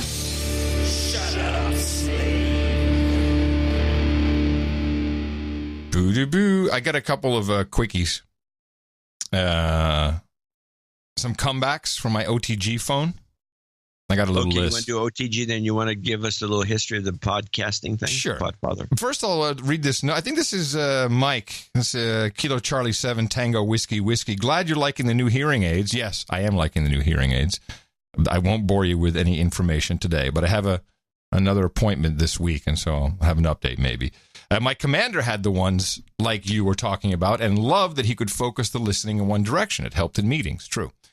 Anyway, it was just listening to Thursday's show and the segment on the Zen TV experiment. I finally figured something out. In the office I work in, my iPhone doesn't get a connection to the outside world. I work for a DoD agency, so this is either a coincidence or by design. Anyway, for the first couple of weeks, I'm newish to the job, I found myself checking my phone and getting upset that there was nothing happening with it. No emails, no notifications, no social updates, etc. And now I know why. I was programmed to look at my phone when I was bored, and I was upset when I didn't get my entertainment. I've just started to leave my phone in my car during the work, and I feel much better. I often forget, and it's there till after I get home. Thanks for filling me in on what was causing me so much angst. You guys are invaluable. Well, there you go. Yeah, it's true. And I'm going to be, I put an order in for, I can't. It went on pre-order in the UK and many of the European Union states, the Nokia 8110 4G. Yeah. Ooh. Yeah, so it's a that's nice. A 4G phone. Yes. There's only one other 4G feature phone, which means it's not a smartphone, and that is the AXP5. So what is this going for? What's the Well, so this is a remake. I'm gonna look it up. Now this has got me intrigued. You'll like it because I have one of the old Nokias that are with the chrome back. They're really dynamite. Right, but so this 4G is really this is the 8110. It's the banana phone as made famous in The Matrix, the one with a slide that pops down. So they remade that, and they did it with 4G, which is going to be necessary because 3G is being turned off everywhere to make room for 5G. Going to kill us all. Our DNA will be ripped to shreds, but boy, we'll have great connectivity. It runs the Kai OS, Kai, which is a fork of Android, and it has no apps. It has like bookmarklets on the screen, so it has the Opera browser. In fact, you can get a yellow one. Yeah, yellow or charcoal. I think $79, I think, is what it's going to go for. And you have a browser, you got your text messaging. They've done the text messaging right, so it looks like a chat. I can't find one for less than $150. Well, it shouldn't be on sale at all yet. It's only on sale in the UK. Nokia 810 banana phone, 4G, 4GB, 512 MB RAM, 2.4 inches, 2 megapixel smart. It says smartphone. It's not a smartphone. They don't know what they're talking about. No. Here's an 8. It could be that it was 79 pounds, but I think 150. Look, it's not available in the U.S. yet. It shouldn't be. So July 4th, I think, is when they start selling it in the rest of the world. But I think that could have legs. You know, especially the 4G. No, it doesn't show it with legs. It just slides open. You're so funny. You're so funny. Anyway, so when I have that phone, which will also look very weird to people who are familiar with seeing the Black Mirror, here are some of the comebacks. Are you ready? Oh, okay. You want to do the surprised voice each time, so I can. Okay, I'll do the surprised voice in a different. I'll try to vary it a little bit. Yeah, mix it up a bit. Okay, here we go. Hey, hi, Adam. Hey. Oh, hey. What is that? Now, you see, you knew my name, so that doesn't work. You have to be a complete stranger. Oh, okay, so I have to be a stranger. Yeah, you're serving in the restaurant. That's well, I think a person that knows you could do this, but okay, I'll be a waiter. Yes, hello, my name is Bill. Holy moly, what is that? Oh, that's the same phone Jimi Hendrix used when he was with the Beatles. Who's Jimi Hendrix? Okay, we'll try another one. Okay, I'll be a different waiter. Hi, I'm here to take your order. Oh my God, what is that? Oh, that's the free phone that came with my Airstream. What's an Airstream? All right, one more. How many more you got here? I got 3 more. Oh, okay, I'll be another way. Well, I'll just be somebody walking down the street. You get the phone there. Oh, hey, man, what's that there? This, my friend, still works with the old MTV. Okay. They're not that good, I guess. And the final one is, my dog ate my iPhone and died. Every time I see a smartphone, I think of poor Biffy. Kind of like that. Oh, my God, that is the worst. Kind of like that one. Yeah, use it. See if you can even deliver it. I can't. I'll stumble on Biffy. No doubt about it. It was interesting to see just in the off the grid OTG, Cisco has announced it's going to buy July Systems, a startup that uses Wi-Fi to gather insights about visitor behavior in physical spaces like malls, stadiums, and airports. Now, Cisco has already partnered with July Systems, so they're scaling this up. And $45 million, it's a good deal.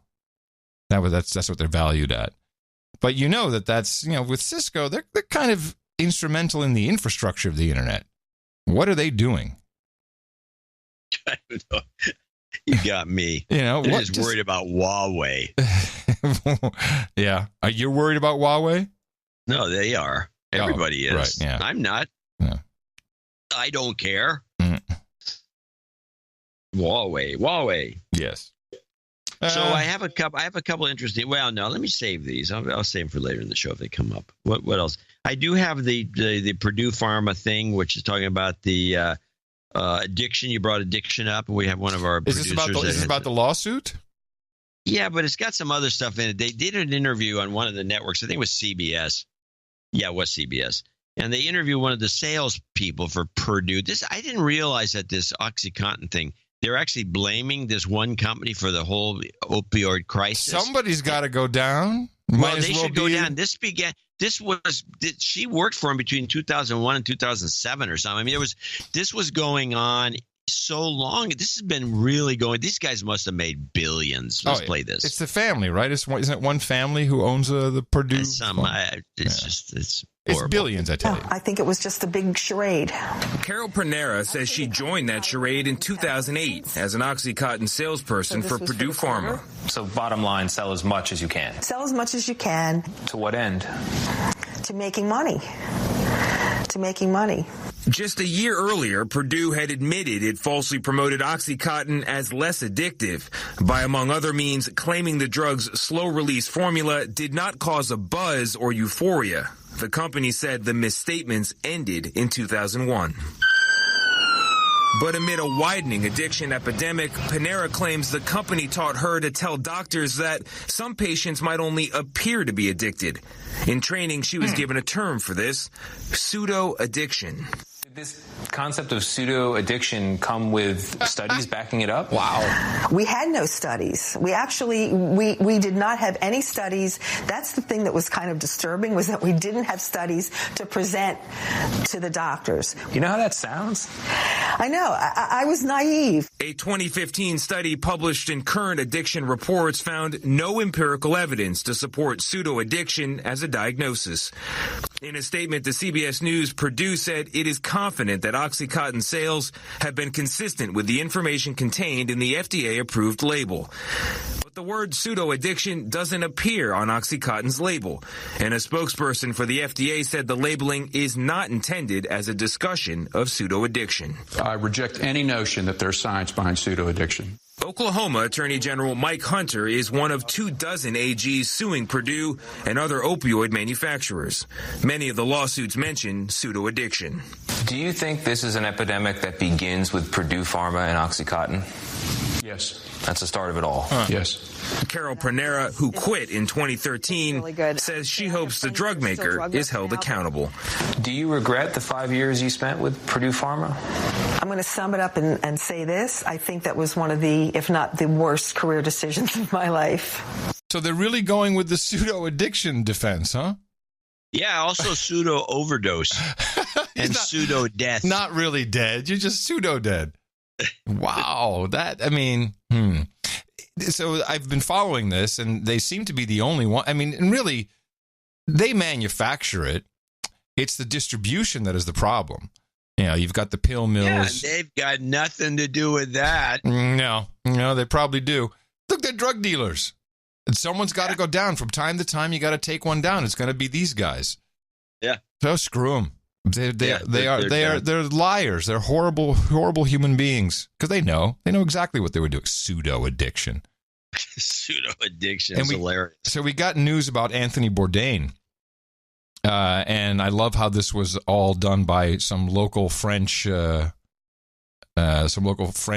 who did the autopsy, I guess. This is from the New York Times. Police at the time ruled his death a suicide by hanging. From an investigative standpoint, the only question left was whether he had any substances in his body, which was a question, of course. There were none, save for the trace of a non-narcotic medicine in a therapeutic dose. Christian de Roquigny, the local prosecutor in charge of the investigation, said in a text message to the New York Times. Whoa, great investigative work there, guys. What the hell? They told us what it was. What was it again? I forgot. They didn't tell us. Oh, no, they didn't tell us? No. A non-narcotic medicine in a therapeutic dose, which means it was Chantix. Yes, of course it was Chantix. But we're not going to know. The New York Times is, I got a text message. We're good to go. Who cares? It's fine. It's just non-narcotic. Very disappointing. Yeah, well, what do you expect? Did you really expect? No. Of course I didn't really expect that, but still, holy moly. Holy moly. Holy moly. That's our new, we should just use that all the time. Holy moly? Yeah. I used it a minute ago. Let me see what I have here. All right, now we're going to stop. You're going to tell us about podcasting. Well, we had a request from one of our executive producers. The part of podcasting that is poorly told, because by the history books it started in 2004, but it actually started in 2000. And I went to New York. I had to go beat somebody up over some money I was owed, and which is a true story. Another story for another time. And Dave Weiner was in New York at the time. I think he was just for some conference. And I knew Dave Weiner from Radio Userland and the blogging stuff and RSS. And I had written this blog post. You can still find it on archive.org, which is the final yard, I think it is. So instead of, the last yard, instead of the last mile, the last yard. And I had this concept in my head, which was, since at the time we only had modems there were cable modems, but they were always on. It wasn't broadband. It was more broadband than dial-up, but it really wasn't all that great. The cable infrastructure really sucked, but you didn't have to dial in, so it was always on.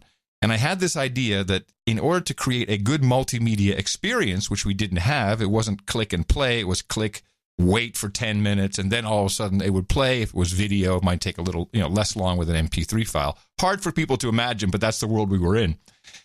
I said, why not, since the computer is always on, it's always connected to the internet, why not create a little thing, a little program that runs in the background, and when there's a new video or piece of content is available, it downloads it without telling the user, but when it has it on its hard drive, it pops up a message and says, hey, I've got something new for you here. And then you click on it, it plays immediately, which would give you a great experience. Like, I clicked on something, it said it was new, and it played immediately, which would have been sorcery and magic at the time. And I presented this to Weiner, who scoffed at me, and didn't kick me out, but was like, whatever, I think he thought I was, MTV boy, shut up. But then I took his software, his Radio Userland pro scripting application, and I created what I was talking about. And he looked at it and he said, I now understand what you're saying. You have to promise me one thing. I said, what's that? That you never, ever touch my software again. Okay, I promised that. And that's when he came up with the way to implement this, which was the enclosure tag in the RSS feed format. And we were actually using this for 3 years before podcasting came to be. But it wasn't until the iPod happened that in my head, it clicked like, wait a minute, we can use this in conjunction with the iPod, because I looked at the iPod and didn't say jukebox, as everyone was saying. I said radio receiver. All we need to do is have a way for people to subscribe. And we had that. The RSS mechanism was subscribed, and I built a little script and it popped it over to the iPod, and that was the birth of podcasting. Ta-da! Ba-dum! I did that pretty well.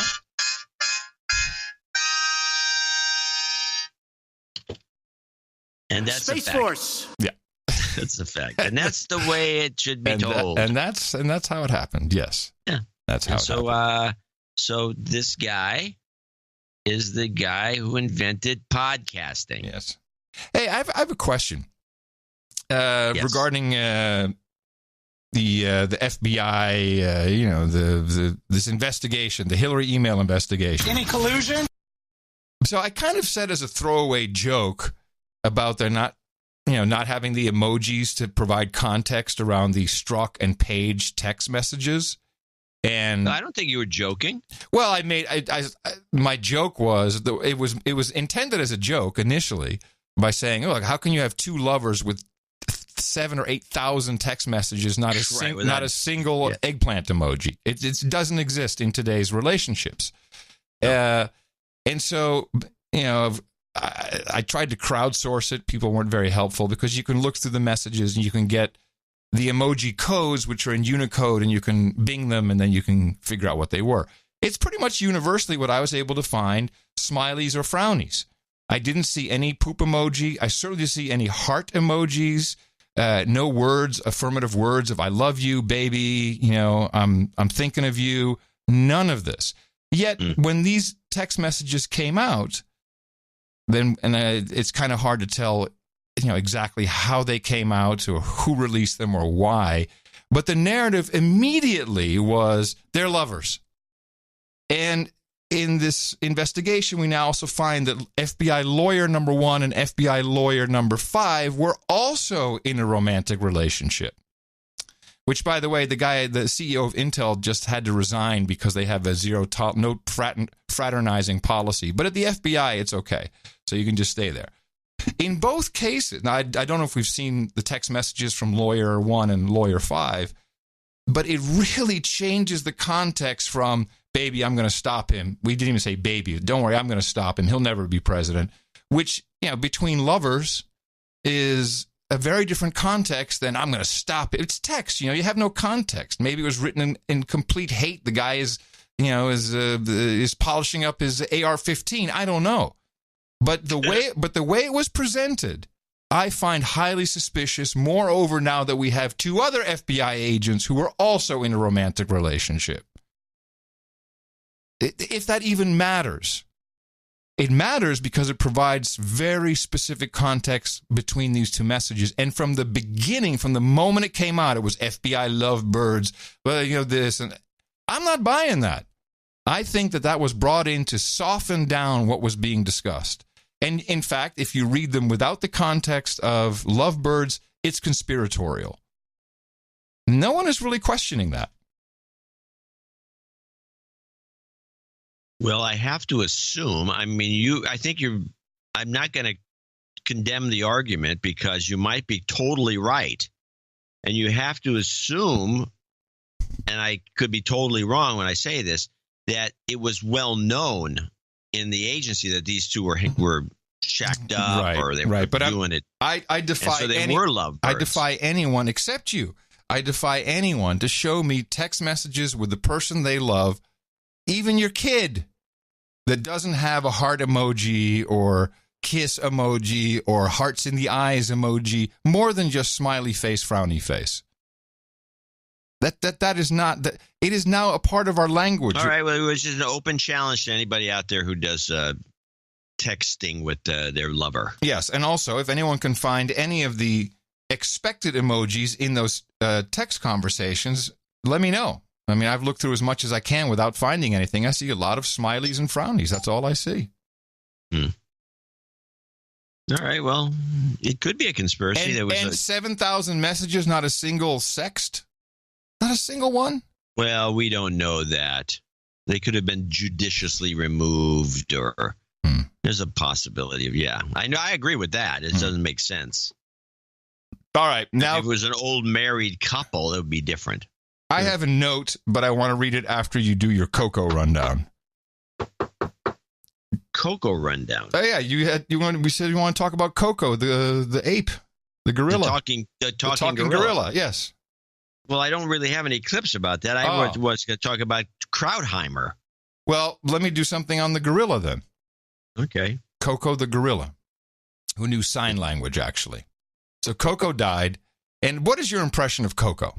Just from what you know from the media. And this has been going on for decades, this Coco story. I remember it's a fantastic gorilla that's a very emotional, emotional gorilla that's just a human. It's a human that can't talk, but it can sign and could like a banana and wanted to screw other gorillas, I guess. I don't know. It was a mixed bag of it. But they always had like Robin Williams with Coco and Morley Safer with Coco.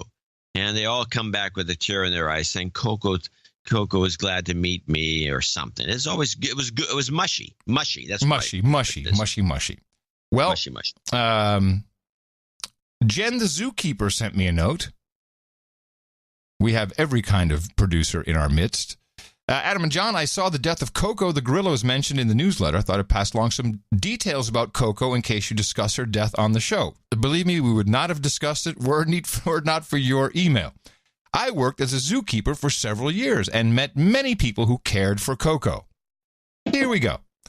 And this was kind of well known, but there's now even a lawsuit about it, which is kind of cool. The first is Coco had a fetish for women's nipples and asked to see them through sign language, which isn't so bad since she's an animal, of course. What is disturbing is that the head of Coco's research, Francine Patterson, demanded that employees show their breasts to Coco or their employment would be terminated. And there is a lawsuit now, or maybe it's been resolved, but there was a lawsuit of a hostile work environment. And it is hostile. Yes, of course it's hostile. The second, though, has to do with the children's book Coco's Kitten, a charming story about how Coco formed a friendship with a kitten. From what I've heard from other keepers, Coco would regularly torture, kill, and dismember kittens. If I remember correctly, she liked pulling their tails off while they were still alive, then demand replacements. This is actually typical behavior for apes. They can be extremely nasty, and most will slowly torture and kill any wild animals that fall into their enclosures. Then males will often use the body to masturbate. But Patterson again indulged Coco by getting her more kittens. The general consensus from the other keepers was that Patterson was completely nuts and had an extremely strange attachment to Coco, worse than even current-day dog owners. While zookeepers work very hard to keep the animals we care for happy, I have never known any would go to these extremes. I believe it. I believe that was a big PR bunch of crap about the kitten. They just had to keep replacing it with new kittens as he ripped them to shreds. Yeah, it's disgusting. We got to look into this more. How come nobody in the mainstream media covers it this way? Well, they don't have Zookeeper Jen on their side. Well, probably I'm sure we can get confirmation of that whole story. I know the nipples part of it is very commonly known in the Bay Area. Yeah. Well, while we're on animals, then, this is one I've been holding from producer Neil. We have these donation segments going back and forth about the artificial insemination, the breeding of horse and cattle, and which hole the hand goes in. Yeah, where it goes. So Neil sent me a note, and this, of course, I didn't think about it. Having spent a significant amount of time in Kentucky, which is horse country, I can clarify a note from last Sunday's donation segment. Horse and cow breeding both involve the rear end of the male. A torpedo-like vibrator is inserted into the gentleman to speed up the extraction process and prevent the use of human hands for simulation. Yeah, I'm all for the torpedo. The product is collected and sold in little straws that are frozen and sold anywhere from $15 to a couple thousand for prize-winning studs. So that's where the rear comes from. So I guess everyone was right. We just forgot to stipulate male or female cattle. That's a life-saving tip. We got to get somebody that can give us. I'll tell you what. One of us should interview some people that really know all the details on both sides of this equation. Yeah, I think you should do that right away. I'm on it. I'm sure you are.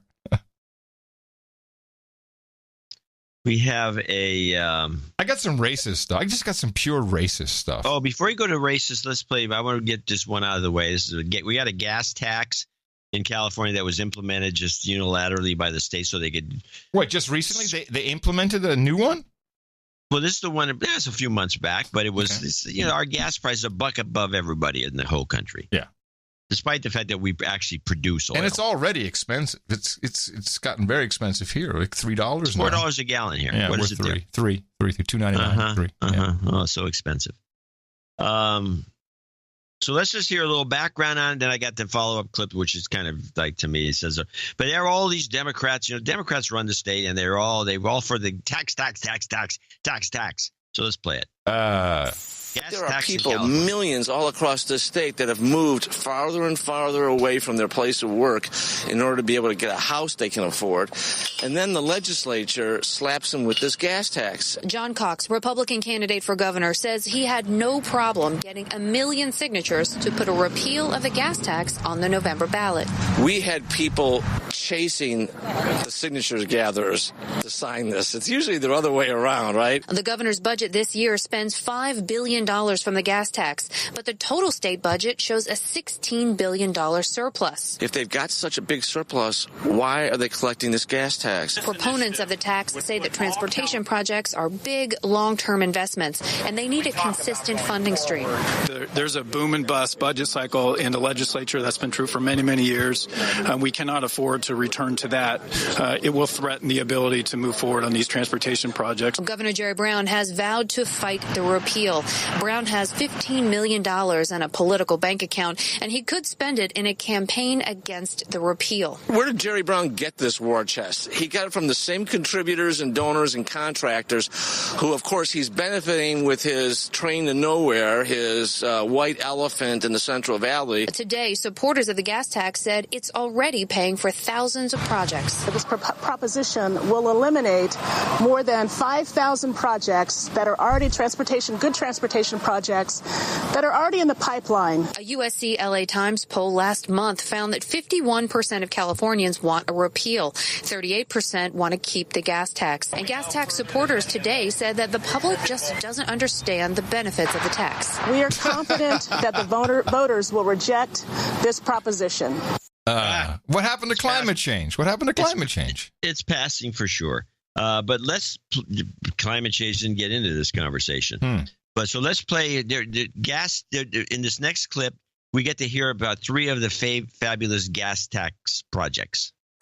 Now, some Bay Area projects that are already being funded by that gas tax money include over 250 BART cars, dozens of AC transit buses, and better street signage in Novato. Live in Sacramento at the state capitol, Melissa Kane, KPIX5. Street signs!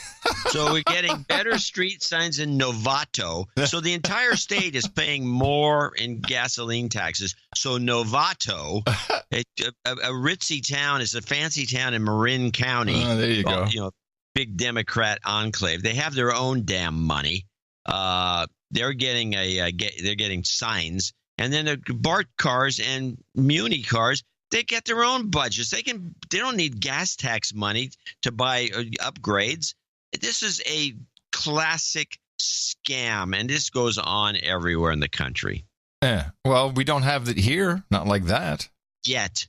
We're still red. Barely. Barely red. All right. 2 racist bits. Okay. Dimension A, Dimension B is what I'll do. Dimension A is David Bossie. Now, Bossie, was he? I think he was involved in the Trump campaign, wasn't he? I never heard of him. Hold on a second. Bossie?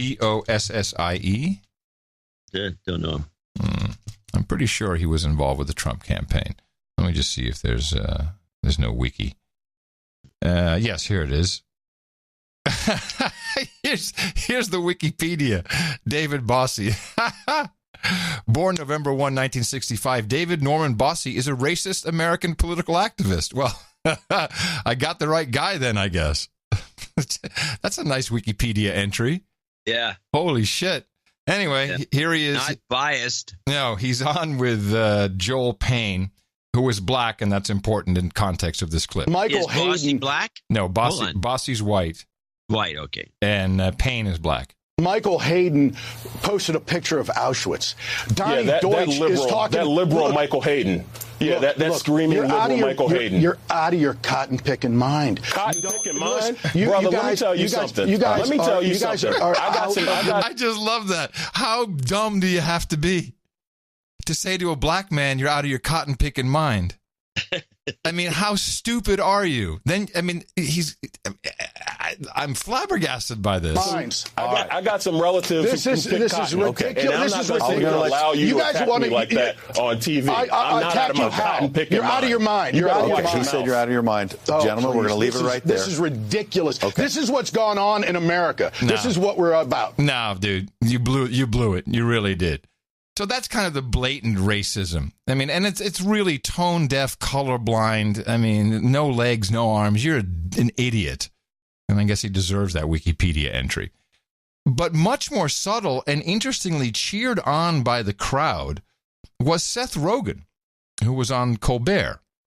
And it's 2 minutes, but I think it's well worth listening to, because this is what's really going on in America, and you're about to listen to it.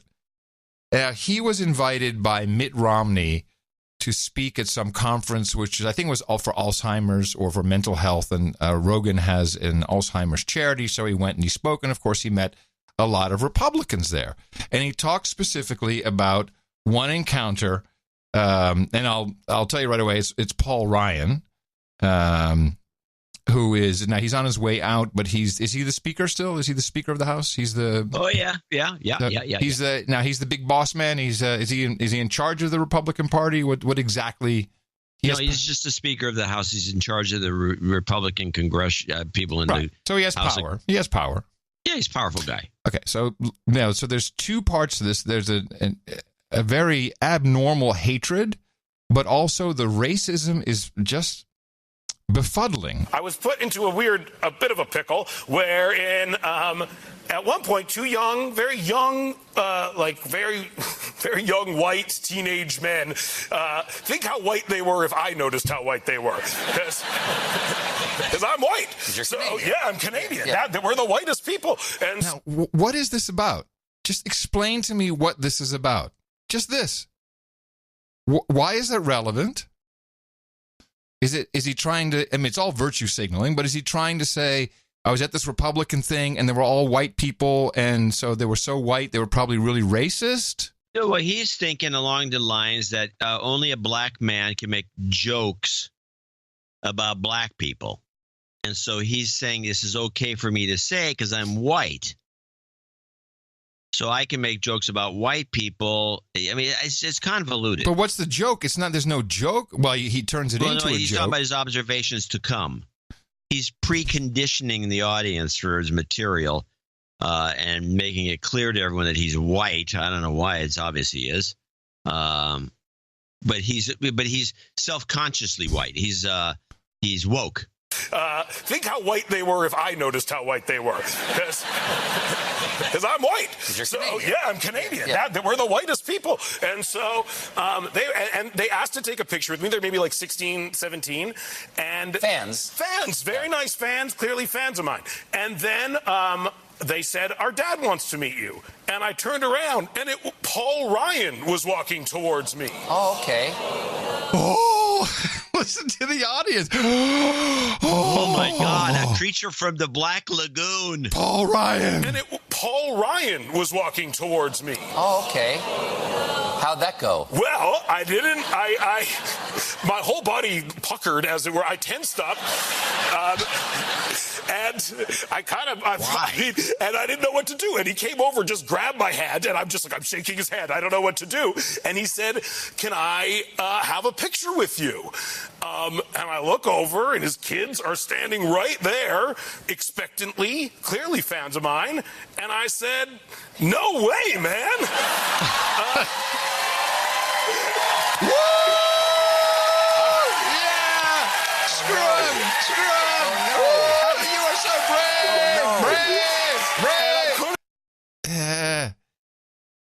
And I understand, because it would be horrible for his political career, or for his acting career, if that got out. So I totally agree he should not do it. But wow, the response from the audience is fantastic. And I couldn't stop. And I said, furthermore, I hate what you're doing to the country at this moment. And I count the days till you no longer have one iota of the power that you currently have. And I don't believe that for a second that he said that. Bull crap. I believe you're right. I think it's bull crap.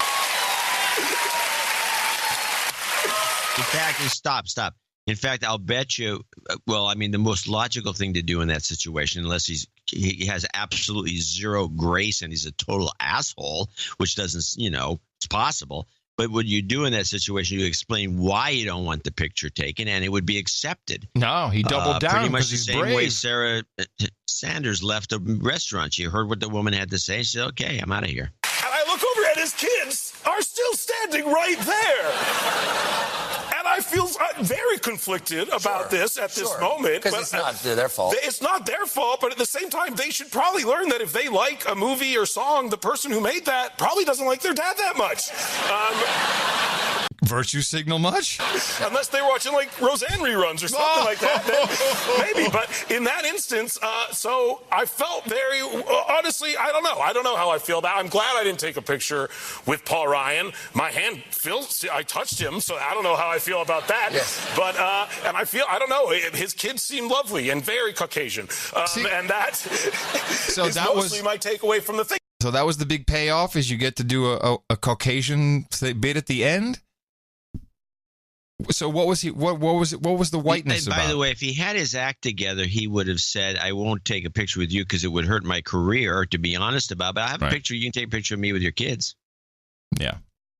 I just thought the whole white thing was very odd. I didn't understand. I think the guy's an a-hole for any of that whole story. And why is he telling that story in the first place? You talk about virtue signaling, but this is not the kind of thing that you brag about. The fact that you're rude. You were invited as a guest to a situation. He was speaking truth to power. Truth to power? I don't want my picture taken? What kind of truth is that? No, then he said, I hate what you do. I can't wait till you're gone. That's truth to power. Truth to power. It's opinion to power, if anything. Yeah. I found the whole thing very... That's very disturbing. Yeah, just like, what are you trying to communicate? Yeah, it's bordering on sick. Yeah, it is. Huh. Well, that's a good... I'll give you a borderline clip of the day for that. Oh, I hadn't even inspected that, but I'll take it. Thank you. Clip of the day. On a similar note, it reminds me of this. I just have a teaser. This is like a classic teasers, ABC teasing. This is the ABC rolls out Flake and Gutierrez. They're going to tease this. They're going to start discussing something with Stephanopoulos, and they tease it with this little gem. And more on the national debate over immigration tomorrow on This Week, when George goes one-on-one with Senator Jeff Flake and Representative Luis Gutierrez. Okay. Jeff Flake hates Trump. He's quitting. He doesn't even really a Republican. And Gutierrez, we know him. He's always bitching and moaning. He hates Trump. Why don't they try to put some balanced characters on here? Maybe somebody that has some logical explanation for what's going on. No, they're just bringing two haters on. But one's a Democrat and one's a Republican. That's balance. Who are they kidding? Do they think they're fooling anybody? Yes, they are fooling lots of people, for sure. And then I'll end with that before our C block here. Speaking of fooling people, have you seen the Netflix documentary Sour Grapes? No, not yet. You know what it's about? No, tell me. It's about this kid, I guess Asian kid, turns out I think it was from Indonesia, who was, this must have been 2014, 15, I think. He was living it up in the wine scene, and he was buying at auction really expensive. It's a Burgundy. I forget which one it is. But he was buying all kinds of wine, and he was successfully bidding up the prices were rising. It was a little bit earlier than 2015. He was bidding up the prices, and then he turned around and he sold his entire wine cellar for $35 million. A number of bottles went to Bill Koch, who then discovered that they were fake. And it turns out this kid, created tens of thousands. He's not a kid. This dude. Everyone in the wine business knows this guy. Okay, well that's what the documentary is about. Oh yeah, well, we're pretty familiar with the story. He's a fake. He phonied up wines. He was a counterfeiter. Yeah, but it was really interesting. I figured you would have for sure seen it. No, I haven't seen it. I know the story though. No. So do you think that you might have some of his fake wine? No. I don't collect that sort of wine. Those are extremely high-end auction style wines that show up on auction blocks, and they go for thousands of dollars. It wouldn't even happen. And I'm thinking a lot of cheap wines are counterfeit from Bordeaux. I've always known this. Really? Yeah, this has been going on forever. Well, I'm thinking maybe there's a business. You got nice printers. I'm not going to make counterfeit wine. Hey, I'm just trying to get out of this podcasting gig. I'm going to show my support by donating to No Agenda. Imagine all the people who could do that. Oh, yeah, that'd be fab.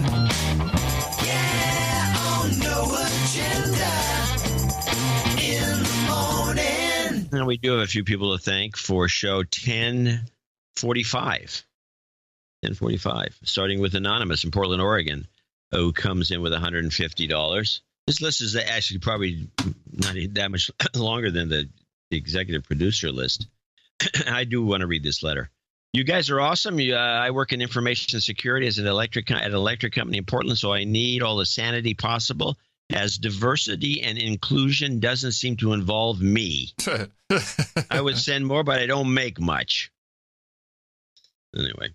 Samuel Lichtenstein in New York City, $141.49. And he has a little note for you. Okay. Mark Hall in Austin, Texas, $133.33. I don't think Mark listens to the show. Matthew McGreevy. Mark listens to the show all the time. Oh, okay, good. Matthew McGreevy, $131 in Davenport, Iowa. Caleb Crossman in Salem, Oregon, $116.67. James Briscoe in Bayshore, New York, $112. Anonymous, $101.01 in Oakland, 1 cent. This is a fan from Jack London Square. Angela Castaneda. Oh, Dame Angela from Las Wages. 101. Nice. I think she has a gig for me. Oh, yeah? Yeah, an actual gig. Well, like, what would a gig consist of? I think it's like an industrial.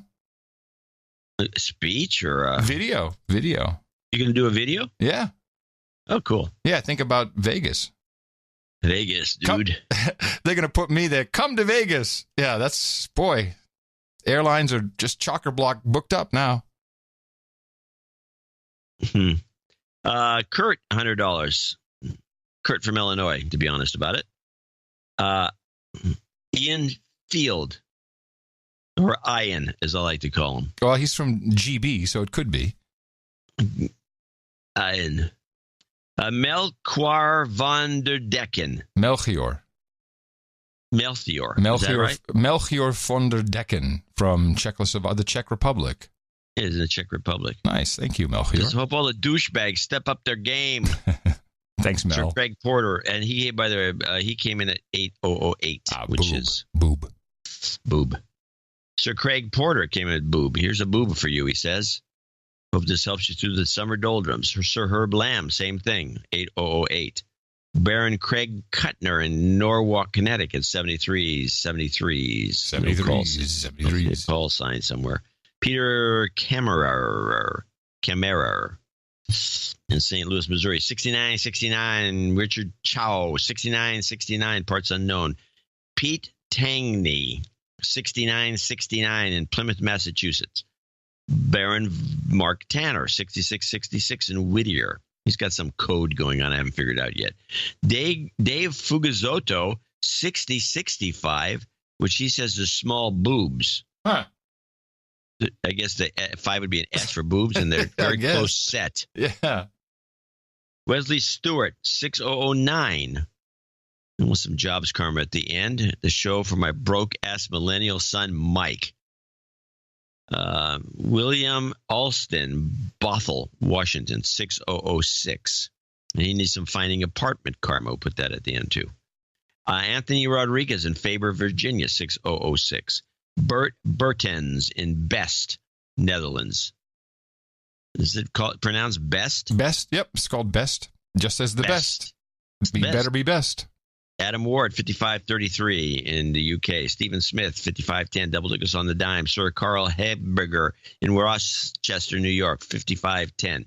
David C. Pugh, 5510. Egghead, I guess, AIGH head, in Dayton, Ohio, 5510. Eric Ross, 55 in Corona, California. Dame Heather of Love and Light in Reading, Berkshire, UK. Sir Phenom in Appleton, Wisconsin, 5353. Sir Alexander Scott, helper of the man something. I don't have helper of the man from afar. 5038. Jeffrey Anderson in Stuart, Florida, 5024. And the following people are $50 donors, name and location. James Butcher in Dalwallanu, Western Australia. Mitchell Kaufman in Hillsboro, Oregon. Kenneth Lindeberg in Miami, Florida. Troy Funk in Leander, Texas. Anonymous. Wesley O. Wilkerson. Love the show. Michael Kleckner in Ewing, New Jersey. John Studebaker. Fabulous name. Another detective's name. In Bradenton, Florida. He's in Florida where the detective novels are written. Brendan Mink in Tempe, Arizona. I think Sir Brendan, I believe. Scott Knightswander in Waterville, Ohio. Paul Gabrielson in Arroyo Grande, California. He's going from BC. He's going through Port Angeles to BC. Send me a note. I'll send you some tips on what to do in Victoria. Victoria is the greatest town on the West Coast. Sir Patrick Maycom in New York City. Alexa Delgato in Aptos, California rounds out our donors for show 1045. These are the producers for show 1045. Yeah, great showing. Great showing. Thank you all very much. And nice to see so many, as I said earlier, nice to see so many people coming back after a year. Yes. There should be some regularity in it. Yeah, I would think. Yeah. Well, we do it because you enable us to do it, and that goes for everyone who comes in under $50 as well. Many of you on our sustaining donations, our subscriptions, please check those out as well. Make sure that if you have a subscription that you still have it. Often PayPal likes to just cancel that, blame it on us, which doesn't make a lot of sense, but they do blame it on us.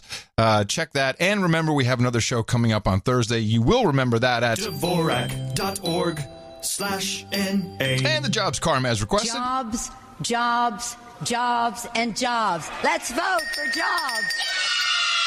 You've got Karma.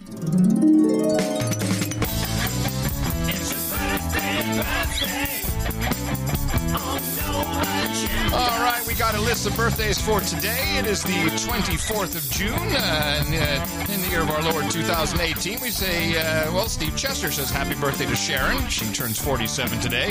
Sir Dan Blake says happy birthday to his smoking hot Ann. She celebrated on the 23rd. And Chris Gill says happy birthday to Kaya. She celebrates today. And Sean McClellan also today. Happy birthday from everybody here at the best podcast in the universe. It's your birthday, yeah. Title changes, turn and face the slaves. Title changes, don't want to be a douchebag. 2 title changes on deck for today. Sir Abel Kirby sent in a note and a donation that brings him up to Baronet, and Survive of the Virtual Reality adds to his title Baronet Work of the OTG Slaves. And we thank both of you gentlemen for supporting the best podcast in the universe. Remember us for that at Dvorak.org/NA. No nights today, but good showing. We really do appreciate it. Now entering second half of show. Oh no! Yeah, and it really came after the second half of show. I figured we've got to get into this a little bit. Because I take Trump pretty seriously when he says stuff, even though it sounds wacky. I mean, remember, he was telling everybody, well, he's told a lot of things, but I've been wiretapped, they were spying on me, and how long did everyone laugh about that?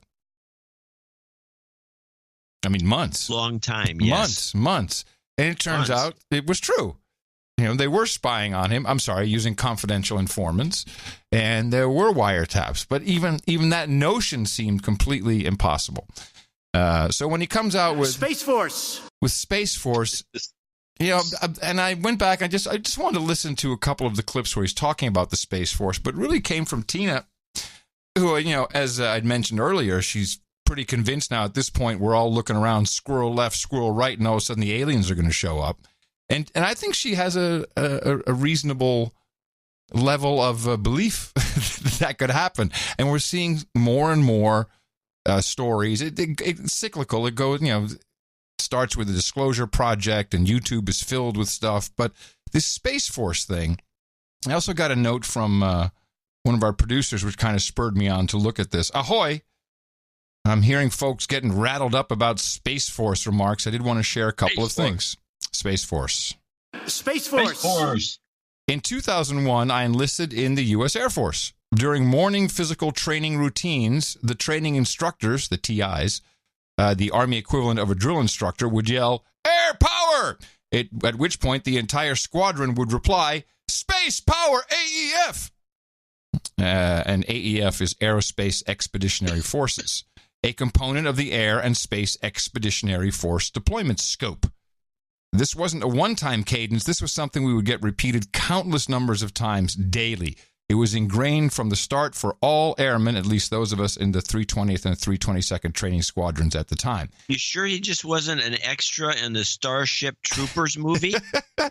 No, because we've been reading about this. We've been reading in the National Defense Authorization Acts, all of this stuff for space. We were talking about space wars, 8 years ago, when we had Chinese satellites bumping at other satellites out of the way. So let's just revisit a couple of these Space Force quotes from Trump. This is this was from March. In space, the United States is going to do Colonel Glenn proud. We are finally going to lead again. You see what's happening? You see the rockets going up left and right. You haven't seen that for a long time. Very soon we're going to Mars. You wouldn't have been going to Mars if my opponent won. That I can tell you. You wouldn't even be thinking about it. You wouldn't be thinking about it. My new national strategy for space recognizes that space is a warfighting domain, just like the land, air, and sea. We may even have a Space Force. Space Force. Develop another one. Space Force. We have the Air Force. We'll have the Space Force. We have the Army, the Navy. You know, I was saying it the other day because we're doing a tremendous amount of work in space. I said, maybe we need a new force. We'll call it the Space Force. And I was not really serious. And then I said, what a great idea. Maybe we'll have to do that. That could happen. All right. So I think this is that was at a rally, and then here he is with the cadets. Similar message. My new national strategy for space recognizes that space is a warfighting domain, just like the land, air, and sea. We may even have a Space Force. We'll develop another one. Space Force. We have the Air Force. We'll have the Space Force. We have the Army, the Navy. It's exact same thing. So when we went to the moon, so, you know, then he says at a certain point, you know, we're much further ahead than everyone thinks, even though we're way behind. It's typical Trump doublespeak, no idea what he's talking about. But in his head, I think there's something going on. Now, for sure, when he says, you see rockets going up left and right? No, I don't. I see Elon Musk. What other rockets are going up left and right? Yeah, there's always the reconnaissance agency. They're shooting up an Atlas V, you know, to throw another satellite. But, you know, there really hasn't been a lot of space activity. NASA has shrunk, as far as I know. A lot of the budget has gone to commercial companies like SpaceX. Are we really doing anything in space? Have we done anything significant? Well, no, not that. I mean, there's been different things left and right. It could be. I have no idea. Maybe this rocket is being shot off that we don't know about. So, for conspiracy-minded like myself, you know, one of the main questions whenever you start talking about space is, you know, and I am very clear that there is no evidence that satisfies me that we actually landed on the moon. And it's too bad that NASA lost the original recordings of the landing on the moon. Would have helped maybe, but those are gone.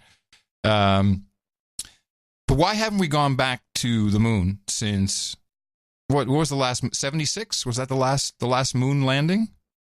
I thought it was 72. 72 maybe. Yeah, 72. Why did 76? We did something maybe it was Skylab, but 72 the last time we landed on the moon. And I found an interview with the expert on all things space from Earth, and that is of course Neil deGrasse Tyson. And he was asked the question, I think this was from Joe Rogan. He was asked the question, why haven't we been back to space since 1972? No, it's 76. You're right. It was 76? Yeah, no soft landings happening from 22nd of August. Let's see, 69, numerous unmanned. Okay, no, 72, then unmanned landings after 72. Okay.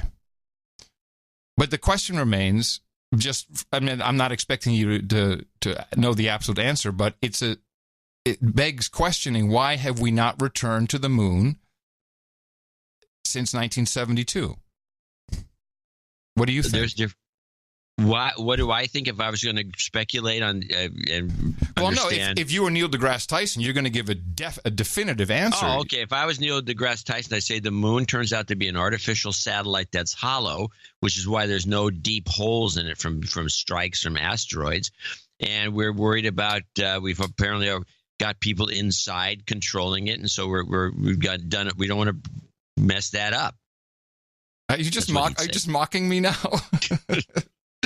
Do you have any idea yourself, John C. Dvorak, as a technologist, why we would not have been to the moon? It seems like we could do more. It's too dangerous. It's too dangerous. That's the reason? And too expensive. It's Saturn V rockets. Those things are like, we don't even make that rocket anymore. Well, Neil deGrasse Tyson's answer is much more modern than you would expect. When we went to the moon, everyone assumed, because of the way it was marketed, there was the profiles in Life magazine of each of the astronauts, and you saw their families, and the president said we should do it, and it was this grand mission from NASA, a civilian space agency, and the World's Fair in New York, 1964, was all about inventing a future. So we were living that romance. All right. What we were not reminding ourselves is that the only reason why we went to the moon is because we were at war with Russia, with the Soviet Union. That is the only reason at all. Now, are you buying this? Well, we weren't at war with Russia. We were in a space race, which wasn't war by any means.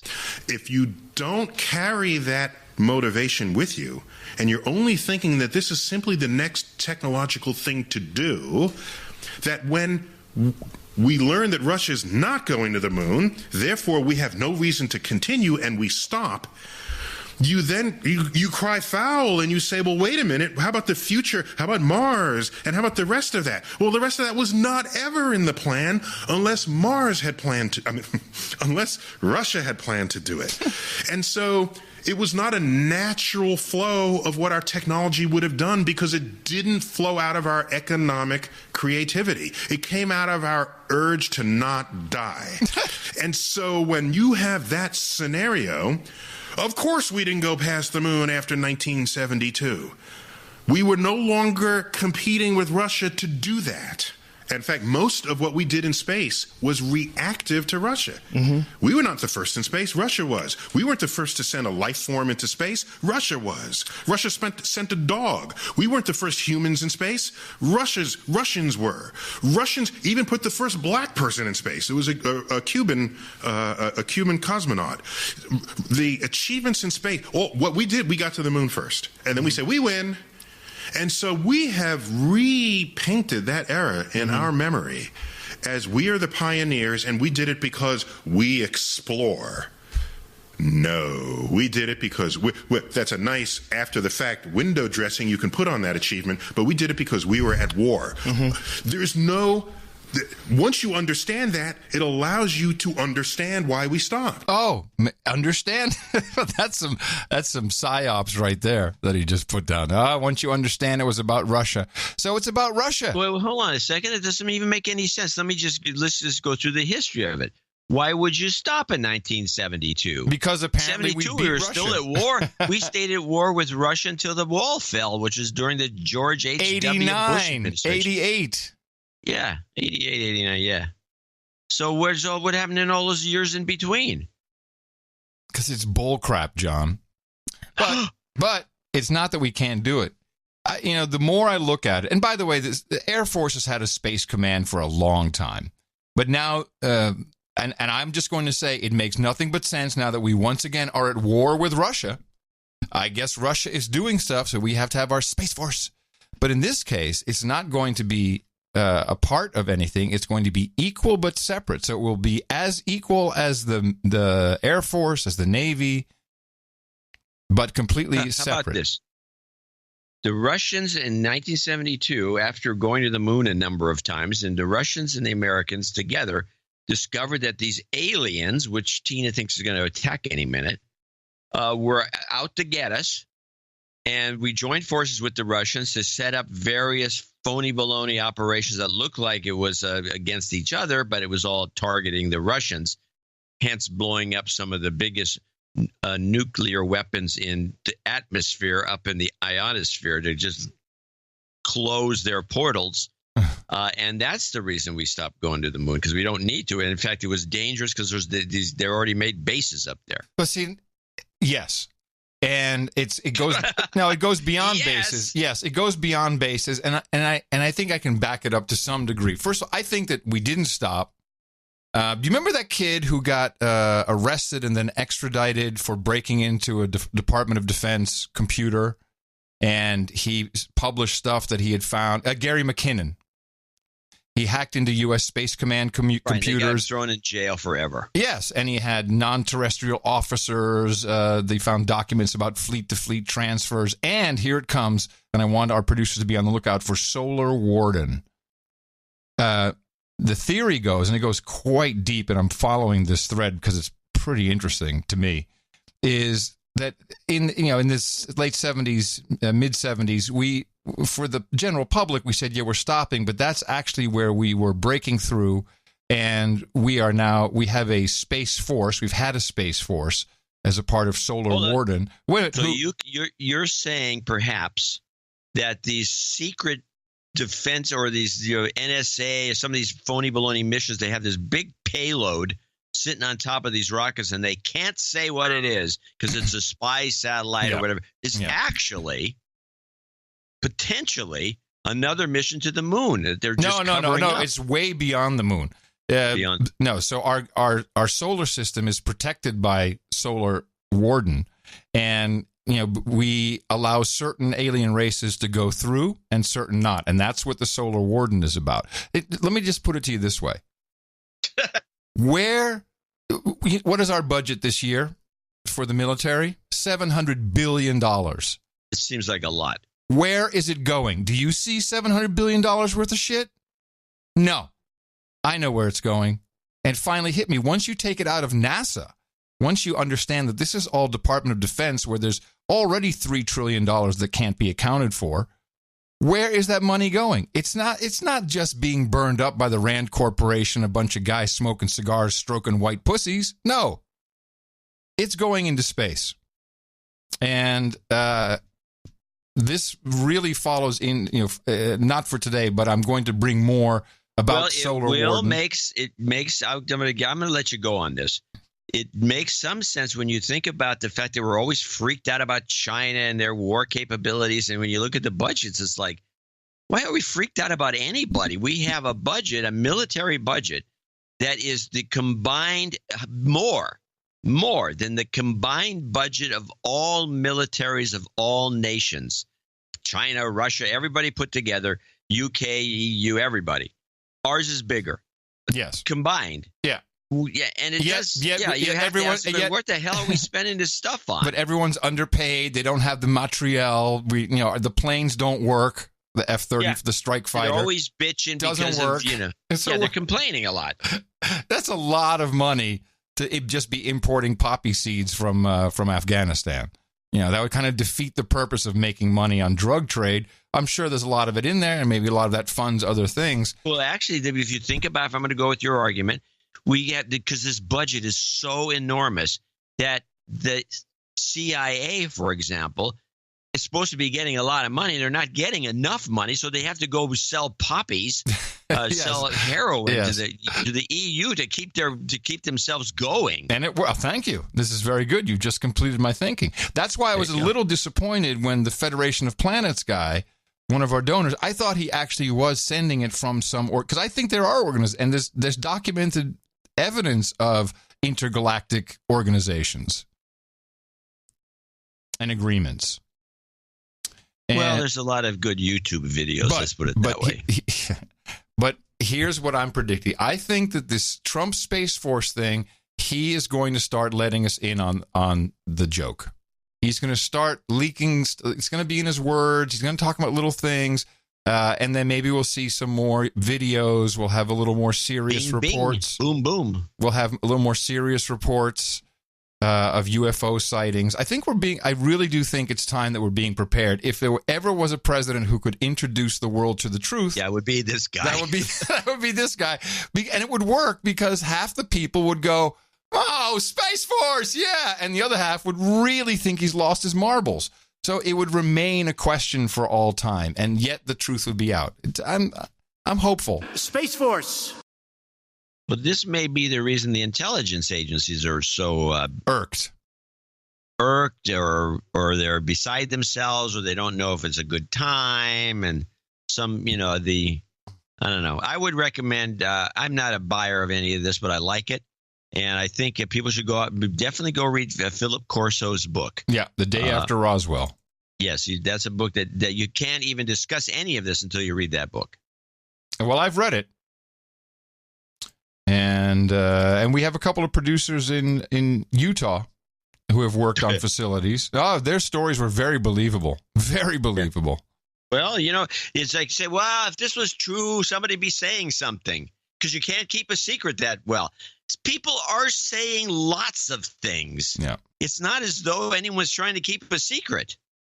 I mean, just go on YouTube and you can spend months listening to guys that seem to know one thing or another, and it just belies You can't keep a secret. Nobody would. If this was true, no one would, you'd hear about it. And, yes, you're hearing about it. Yeah, and when it comes to science, which a lot of people like to point to, it doesn't make a lot of scientific sense that we're the only ball here that has people on it or beings. Well, that doesn't. Yeah, I don't bring that into the conversation. No, but so I'm on the lookout for subtle clues. I'm looking for more.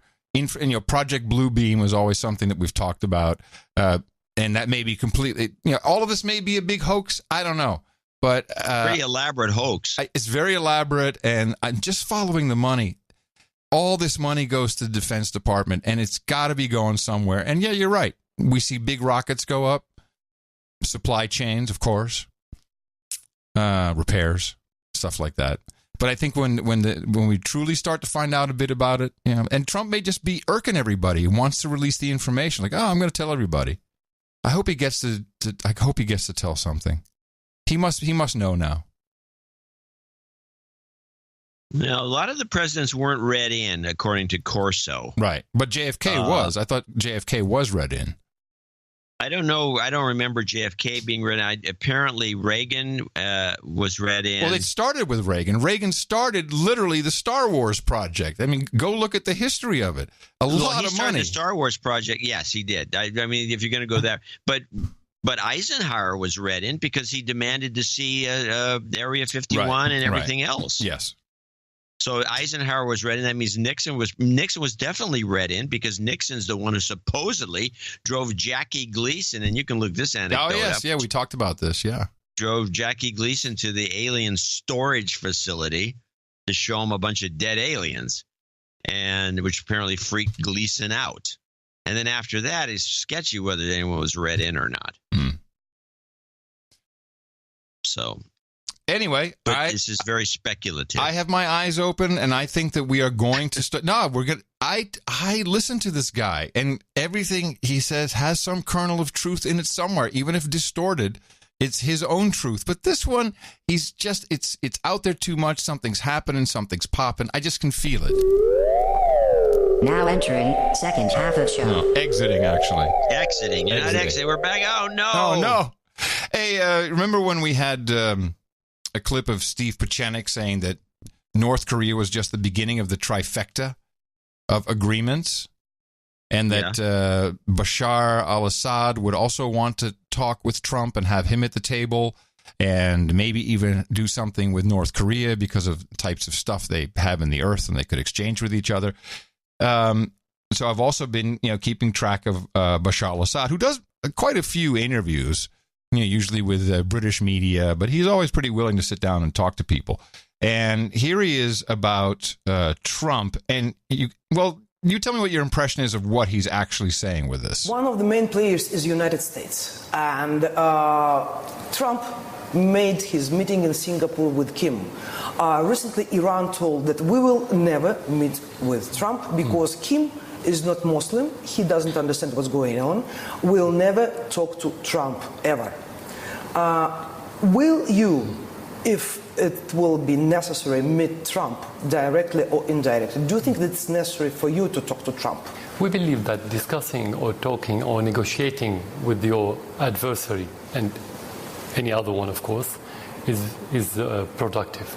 But in this case, it's always, since we had the first negotiation with the United States in 1974, we never achieved anything in any subject. The problem with the American president that they are hostages to their lobbies, to the mainstream media, to the huge corporations, financial, oil, armaments, etc. So they can tell you whatever you want to hear, but they will do the opposite. And this is the case, and it's getting worse and worse, and Trump is a very stark example. So talking and discussing with the American now for no reason, without achieving anything, it's just a waste of time. We're not happy to talk with the Americans just because they are American. We are ready to discuss with anyone who could be productive, and we don't believe that the American politics will be different in the foreseeable future. So it's just, again, waste of time now. I think he's fishing. I think he's fishing for a meeting. By being well, he's kind of saying American counterpuncher. Hey, I don't want to meet. Yeah, he's saying I don't want to meet an American president's always, because they're all going to be the same. They're all. No, he's saying they're driven by the mainstream media. That's the one thing Trump is not. By lobbyists. Lobbyists. He says, fine, lobbyists. Okay, another thing Trump was not driven by. He doesn't want to meet, being contrarian. He doesn't want to meet with Trump because they're all the same. Nothing's going to change. And Trump, that's a challenge to Trump because as far as Trump's concerned, he's different. Yes, that's what I'm thinking. Yeah, maybe. Could be. Who knows? I know. I'm just keeping these things, just watching them. Watching them. All right. Well, I have since you're talking about this kind of thing, let's talk about this. Let's do an update on the Taliban because we got to keep things, people listen to this show for kind of a generalized look at things. In Afghanistan, Taliban fighters killed 30 government soldiers in the first attack since the end of a 3-day ceasefire. Officials said that the militants assaulted 2 checkpoints at a town in Badghis province. Then they ambushed reinforcements as they arrived. So, yes, they're getting the upper hand, and we're not getting any reports of any of this, and it has to do with the poppy field somehow. They must be protected at all cost. Don't you have a Krauthammer thing? I wanted to talk about Krauthammer before we go. This is from Krauthammer. Was a very interesting guy because he unlike George Will and the other so-called conservative columnists, he never really fully turned on Trump. But he was a neocon, and somebody pointed out that he signed that declaration or whatever it is. Was he a part of that of the Project for a New American Century? Well, he supposedly may or may not have signed that document, but he was already in that camp, and he admits it. I don't know why everyone's so stunned by this, but let's listen to I got 2 clips. One's an archive you don't want to play, obviously. Let's play a crowd so we get a feeling for what this guy's coming from. He is the classic neocon, which is a Democrat in sheep's clothing because he got the Democrat Party changed just enough that it pushed people into the Republican Party, and the neocons are all actually ex-liberals, all of them, and they tend to hate Trump because they're liberals. They're basically liberals. Let's play Krauthammer on neocons. Is there a label that you could have put on yourself in 1980? Oh, yes. At that point, I was what you might have called a Henry Jackson Democrat. I was a Cold War liberal. I was a believer in the Great Society, but I was also a believer in a tough approach to the Soviet Union, which means I had pretty much of a home in the Democratic Party at the time. You had Pat Moynihan, you had Henry Jackson, the great senator from Washington State, and later on that element of the Democratic Party shrunk to nothingness. And as it did, I was without a home. I remained generally without a political home, but you could obviously fairly call me a neoconservative now. Now, because we talk a lot about the conservative, neoconservative, what's the difference between being a neoconservative and a conservative? There are several distinctions. One has to do with personal history.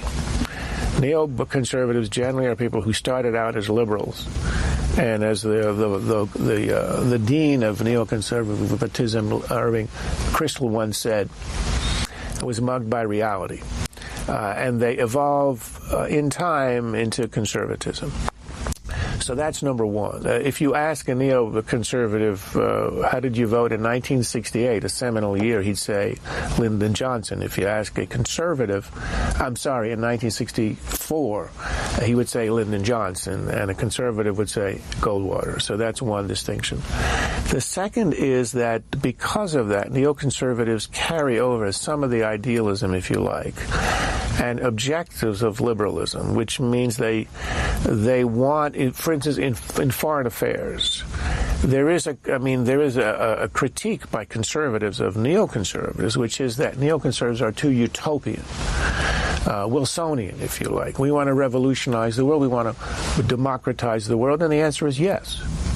What distinguishes us from liberals is that we don't rely on the institutions that liberals rely on, the UN, treaties, and all that Wilsonian stuff. We believe in power, American power in particular. But what distinguishes us from other conservatives, the more traditional conservatives, they are more likely to be realists. They're not interested in the governance of other countries, if it's a democracy or not. They're just interested in how the government acts in relation to the United States. They're interested in national interest. They're not interested in constructing democracies abroad. This puts Krauthammer in a very different light for me. And why is this? I did not know, and I'm looking at it now, that he indeed was a signatory on the Project for a New American Well, I don't have century. the clip, but on here he's asked about that, and he says he doesn't remember signing it. He would have signed it. He doesn't deny that. Well, he doesn't remember ever actually signing it. Right. Well, I'm looking at a PDF, and it is signed. He signed it. Yeah, he's signed. Yeah. It's signed. And here's the part that I've always taken exception to in this document. Americans were looking, and this is from their written document that he signed off on. Americans were looking forward to a peace divided after 45 years of Cold War spending. So PNAC concluded that Americans must experience a crisis, a new Pearl Harbor attack. Yeah, that's right. That's what they were calling for, that we needed to experience that kind of crisis. 9/11. Yeah, and and this was not long before 9/11 that this document came out. Coincidence? I think not. But Krauthammer, he didn't seem that was It was always Krauthammer's position. That's why he would. Jeez, I didn't know he that. He could manage to be, to talk to the conservative audience, but he was actually really a strong, like all the neocons, very strong liberals. They believed in democracy everywhere, one world government. He never says that, but one world government is exactly what he wanted, because he was one of those types. Now, I want to bring in the second clip, which is his. Now, this was recorded in 2005, and I want to play this clip because this is the neoliberal expressing, like he says, they were utopian. They're kind of a utopian. They're warmongers. Let me say one other thing. I was a Democrat, and I switched over to the Republican Party. I'm now unaffiliated after being an independent for a while. But I did it for a different reason. The Democratic Party gave up, like he said, they gave up on this Jacksonian, Henry Jackson type of, kind of a warmongering liberals is the way I'd put it. I mean, this would be Lyndon Johnson, Vietnam, all this stuff. Yay, right. More war. Makes total sense for that time that you would feel that way, sure. And they said, and I was anti-war, and I was pro-labor, and I was pro-middle class. I was all the things that the Democrat Party also gave up on to become elitists. And the Republican Party wasn't pro-labor or anything like that. There's no doubt about that. And they weren't anti-war by any means, but they have slowly evolved toward that because everybody quit the other party because they sold out. They were co-opted. And so, but it was for different reasons that they moved over. And the neocons are seen as kind of an enemy within because they're not Republicans by any stretch of the imagination. And because of their utopianism, I want to play, this is what he felt like in 2005. This is classic neocon thinking and how wrong they were. And I don't believe that Krauthammer ever came to grips with what he's about to say. The current president, history will determine. I think he ranks high now. He's talking about Obama? No, he's talking about the current president in 2005, Bush. But ultimately, I've always had a sense that you can argue all you want, you write all you want, but in the end, history will decide who was right and who was wrong. You can suggest in your argument that the war in Iraq was right, the war in Afghanistan was right. But we'll learn in 10 years or so if Iraq was a success. I think it will be. And assuming that this Bush doctrine of changing the Middle East, changing the culture of the area as an answer to 9/11 and as a way to prevent a new 9/11, I think is correct. But again, it's a theory. It's being tested on the ground as we speak. And I think if it works out in Iraq and Lebanon, places like that, I think he'll be ranked very high, perhaps as high as Reagan. Yo, how'd that work out? Man. Yeah, there you go. I didn't realize that, he came across very differently in the past couple of years that I've followed him. I liked him. I how he thought. He's also confronted with the reality that he just expressed in 2005. Yeah. We have to wait 10 years. Well, we've waited 13 years from then. It didn't work out and that well. And it didn't work out like the way you guys hoped, did it? Right. So I mean, I always enjoyed his material because he was very thoughtful and he did present arguments you wouldn't hear anyplace else. It was valuable for the thought process. Yeah. But yeah, another neocon. Oh, Tina's going to be crushed. Was she a big fan? Oh, she liked him very much. She likes Kraut, Brit Hume. She really likes Brit Hume. I like Brit Hume. Brit Hume. And that's about it. That's about it. She should like the No Agenda show, and then she loves the No Agenda show. You kidding me? She loves the No Agenda. What?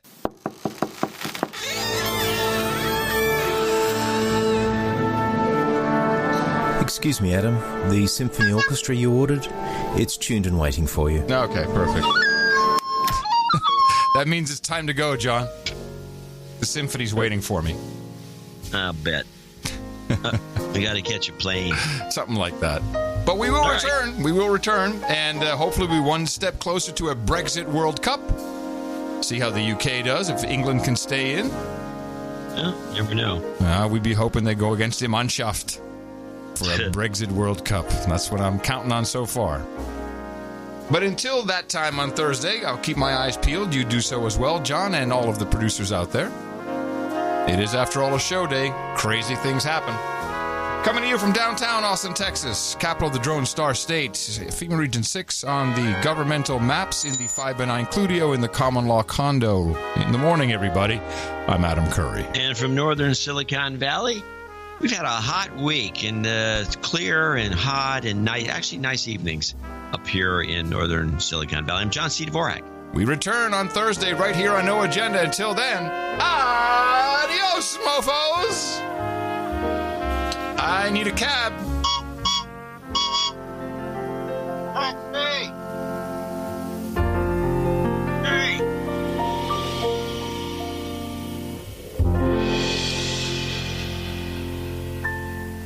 Donate to No Agenda. They give us shows week after week. Donate to No Agenda. It's a show that's really unique. Donate to No Agenda. Listen to John and Adam speak. Donate to No Agenda. Science is turning into a clique.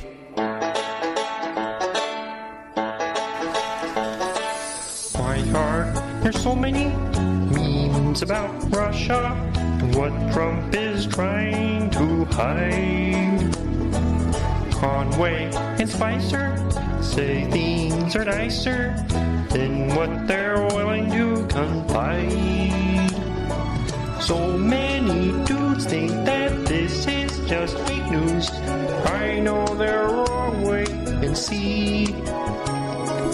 Someday we'll find it, the Russia connection, the Donald, the Putin, and me. La la la la la la.